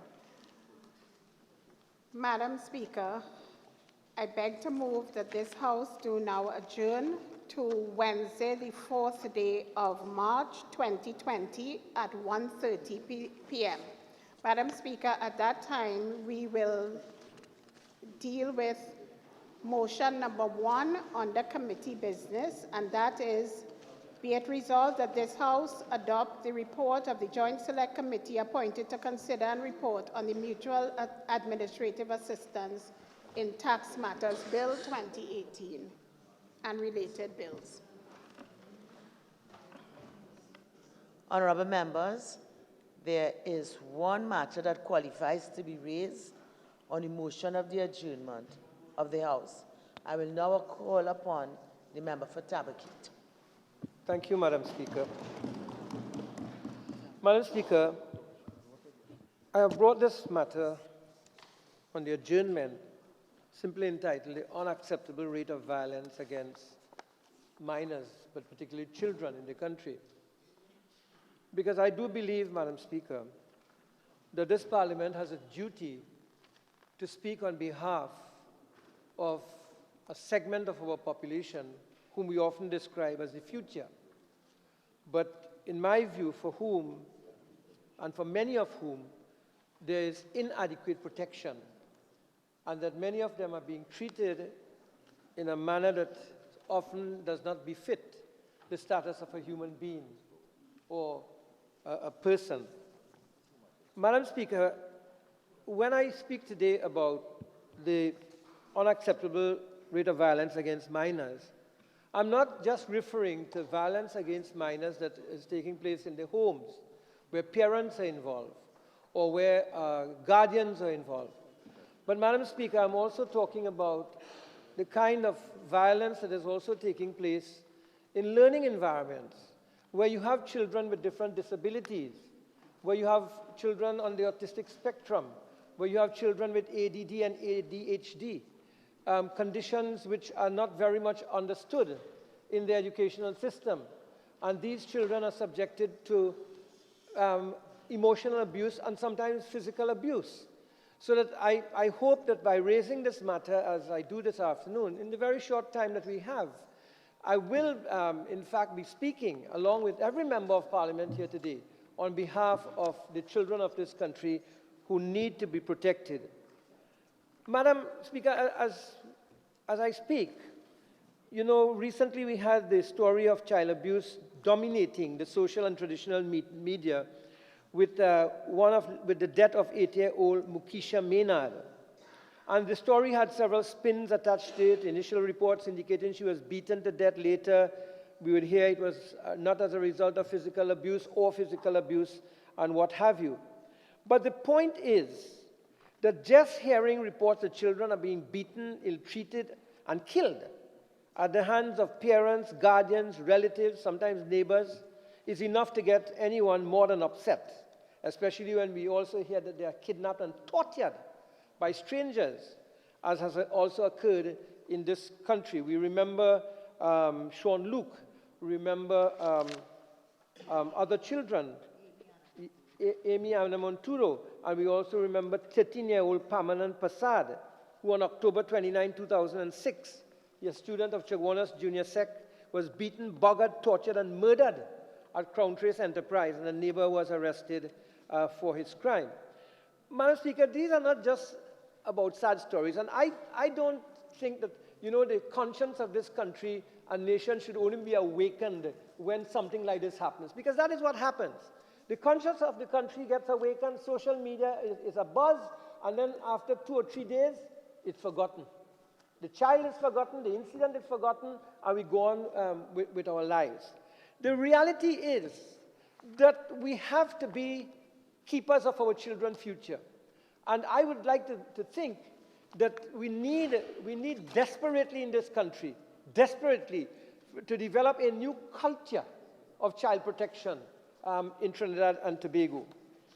It would seem to me that in many cases, including the case of 8-year-old Mukisha Maynard, according to what we have in the newspaper reports and on television, Express as well as Guardian, that the grandmother was pleading. The grandmother was pleading that this child was being abused, and that the police had they confirmed they had 2 reports that were made against one of the alleged perpetrator of this crime. Madam Speaker, on the 11th of February, the Minister of National Security in the Senate confirmed that the father of that child was charged with abuse, including abuse of the child. Now, that case, along with so many other cases, is telling us what is wrong with our system, telling us what is wrong with the system. And the sad reality is that there are too many reports of child abuse that are not being dealt with the efficiency that it should be dealt with, and especially from what I like to call a 360-degree standpoint. Madam Speaker, according to the World Health Organization, in June 2019, up to 1 billion children aged 2 to 17 experienced physical, sexual, or emotional violence or neglect in 1 year. And that included violence perpetrated by parents. And if you listen to the startling figures, according to the Children Authority, on April 3, 2019, in our own country, there are over 400 cases of child abuse reported per month. This amounts to about 13 cases per day. And this is just for cases that are reported. How about cases that go unreported? Madam Speaker, you know, you would not believe this, but I have relatives of people come to my office, and they come and tell me that they have relatives who are abusing their children because the children are crying out for food or items in the home that they don't have, and their response is to abuse them and beat them. Madam Speaker, I have evidence of children who are only going to school because they cannot get breakfast at home, but they are hoping to get the breakfast in the school. Madam Speaker, that too is a kind of violence. And I raise this matter because, Madam Speaker, 2 things go hand in hand. The state of an economy when people cannot take care of their children, or poverty, and as well, Madam Speaker, that leads to criminality also. So there's a relation. And today, if I had spoken in the last debate, I would have talked about the relationship between crime, the economy, poverty, and what is happening in this country and how it could have been good, and unemployment, Madam Speaker. But there are serious social issues to be dealt with if we are also to handle the child abuse problems. But the scary part for me, though, is the statistics, because since its inception, there have been 22,000 cases of child abuse reported to the Children's Authority. And this was when we last checked on February 14, 2020. And it gets even worse, because since the inception in May 2015, that body has gotten over 90,000 calls. That's over 18,000 calls per year. Madam Speaker, from the Child Protection Unit of the Trinidad and Tobago Police Service, they reported that just for 2019, over 600 cases of child abuse were taken before the courts. 600 cases of child abuse taken before the courts. And for 2020, up to the end of January this year, 44 persons were already charged for offenses against children. This is serious business in this country. Very, very serious business in the country. And Madam Speaker, if we continue to have children who are abused mentally and physically, Madam Speaker, consider what kind of person we are growing up in this society. Consider what kind of person, especially when there's a lack of psychological help for the number of children who get abused, because their parents don't provide the psychological help. And that is why, while I know we have social institutions, and while I know there's a unit in the Prime Minister's office and what have you, Madam Speaker, I think government as a whole has to do more, much more. And this is one of the places I feel government can spend money. Government should be spending money with the social organizations, with the religious organizations, and asking them to set up the kinds of institutions within their own institution that will help to deal with these problems where they are occurring at the level of the community. Madam Speaker, there are some things that some organizations, social organizations, can do better than the government, better than public institutions. And I think that we should give them the opportunity to do that. Madam Speaker, I remember our political leader and opposition leader, then Prime Minister, used to work with the religious organizations to support the elderly and support the cause of children in this country. And I think that we have to return to that value system and that culture in this country. Madam Speaker, in many cases, people in this country are fearful to report incidences of violence against children because they fear that the perpetrators are going to come after them. And in fact, Professor Anne-Marie Bessessa, on February 26, 2011, in a Guardian article, asked two very important questions. Will the whistleblowers be expected to face the accused? And will the whistleblower be subject to litigation if the case is unfounded? In schools, for example, are we training our teachers to pick up on signs of abuse? I did a round-robin set of calls to ask, and I say this to the Minister of Education too, what are we doing in our schools to train our teachers to pick up on abuse? And what I discovered is about 75% of the schools I called, they said that there was no specific training in how to do that, but you know, because of their sensitivity, they will pick up some of these cases. Madam Speaker, Member for Tabahi, your speaking time is now spent. Thank you, ma'am. I'll now call upon the Minister of National Security. That is important. The issue raised. Thank you very much, Madam Speaker. At the outset, the government states that violence against any citizen of Trinidad and Tobago is unacceptable, even more so against children and minors, as they are a particularly vulnerable group. Madam Speaker, it was Mahatma Gandhi who is quoted to have said that the greatness of a nation can be judged by how it treats its weakest members. As such, we condemn any violence perpetrated against children or minors, the elderly, and other vulnerable groups in society. And it shouldn't only be of concern to the government, but to all of Trinidad and Tobago.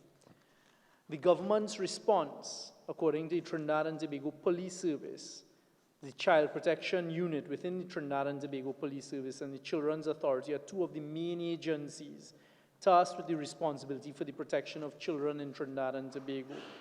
These agencies were established and guided by specific legislation. In particular, the children's legislation, that suite of legislation, was implemented by this administration. And you hear on a daily basis the work being done by the Children's Authority, seeking to protect the vulnerable children in Trinidad and Tobago. The Child Protection Unit within the Trinidad and Tobago Police Service is mandated specifically to deal with illegal and criminal matters affecting children. The CPU investigates matters of recent sexual offenses, abuse, physical abuse, abandonment, neglect, ill treatment of children under the age of 18. Further, the CPU is tasked with providing support to the Children's Authority to carry out its legislative mandate. The CPU apprises the Children's Authority of all reports as they facilitate the psychosocial aspects of all investigations, while the Child Protection Unit deals specifically with the criminal elements. The CPU is also guided by the United Nations Convention specific to the treatment of children who are either victims or in conflict with the law. The Victim and Witness Support Unit of the TTPS may also be consulted. Madam Speaker, these are some of the responses to this awful illegal activity committed against our children and our minors in Trinidad and Tobago. But as I sat here, and it's not directed at the member for Tabaki, who quite rightly brought this motion here for us to talk about the treatment of minors, I could not help myself but marvel a little bit at the hypocrisy of it coming from the other side in this current environment. And I say that for this reason.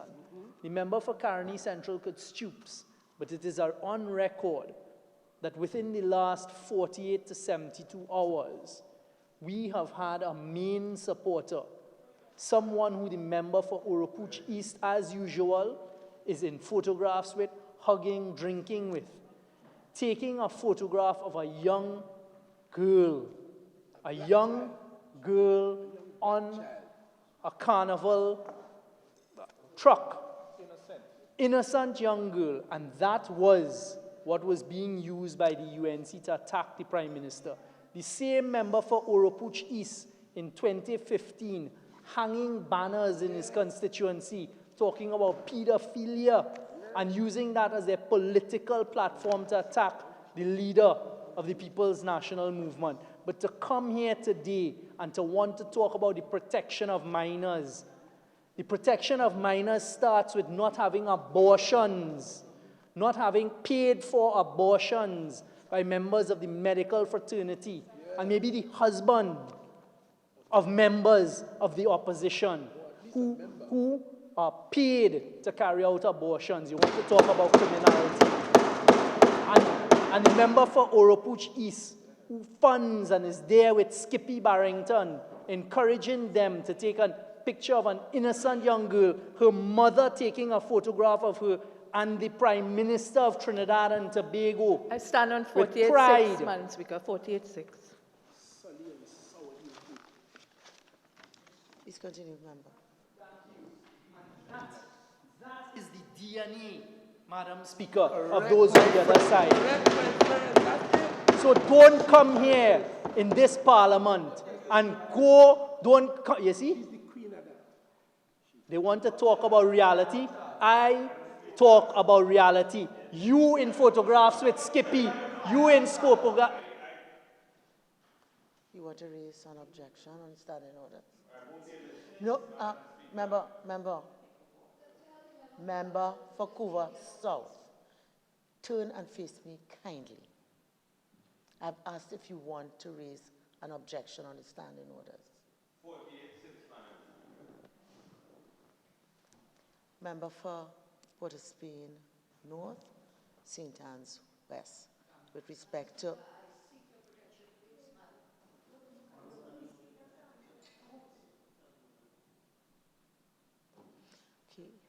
with respect to what you just accused a member about being the queen of, I think that's what I heard. If you could withdraw that. Continue. Was Laventil West, please? Just stand and apologize for that. And let's, member for Port of Spain North, St. Anne's West, continue. I heard something about the Queen or something. Well, yes, that's what I said. But you see, no. Just 1 minute.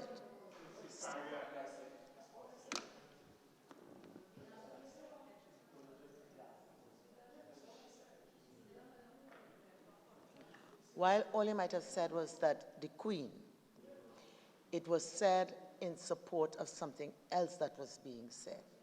Okay? And therefore, deference and with humility and respect to you and your chair, I withdraw it and apologize. while I accept it, I also take a little kind of umbrage. Yes, Madam Speaker, just for emphasis. No, again, some Just of us for with our emphasis. demeanor. Please. Okay?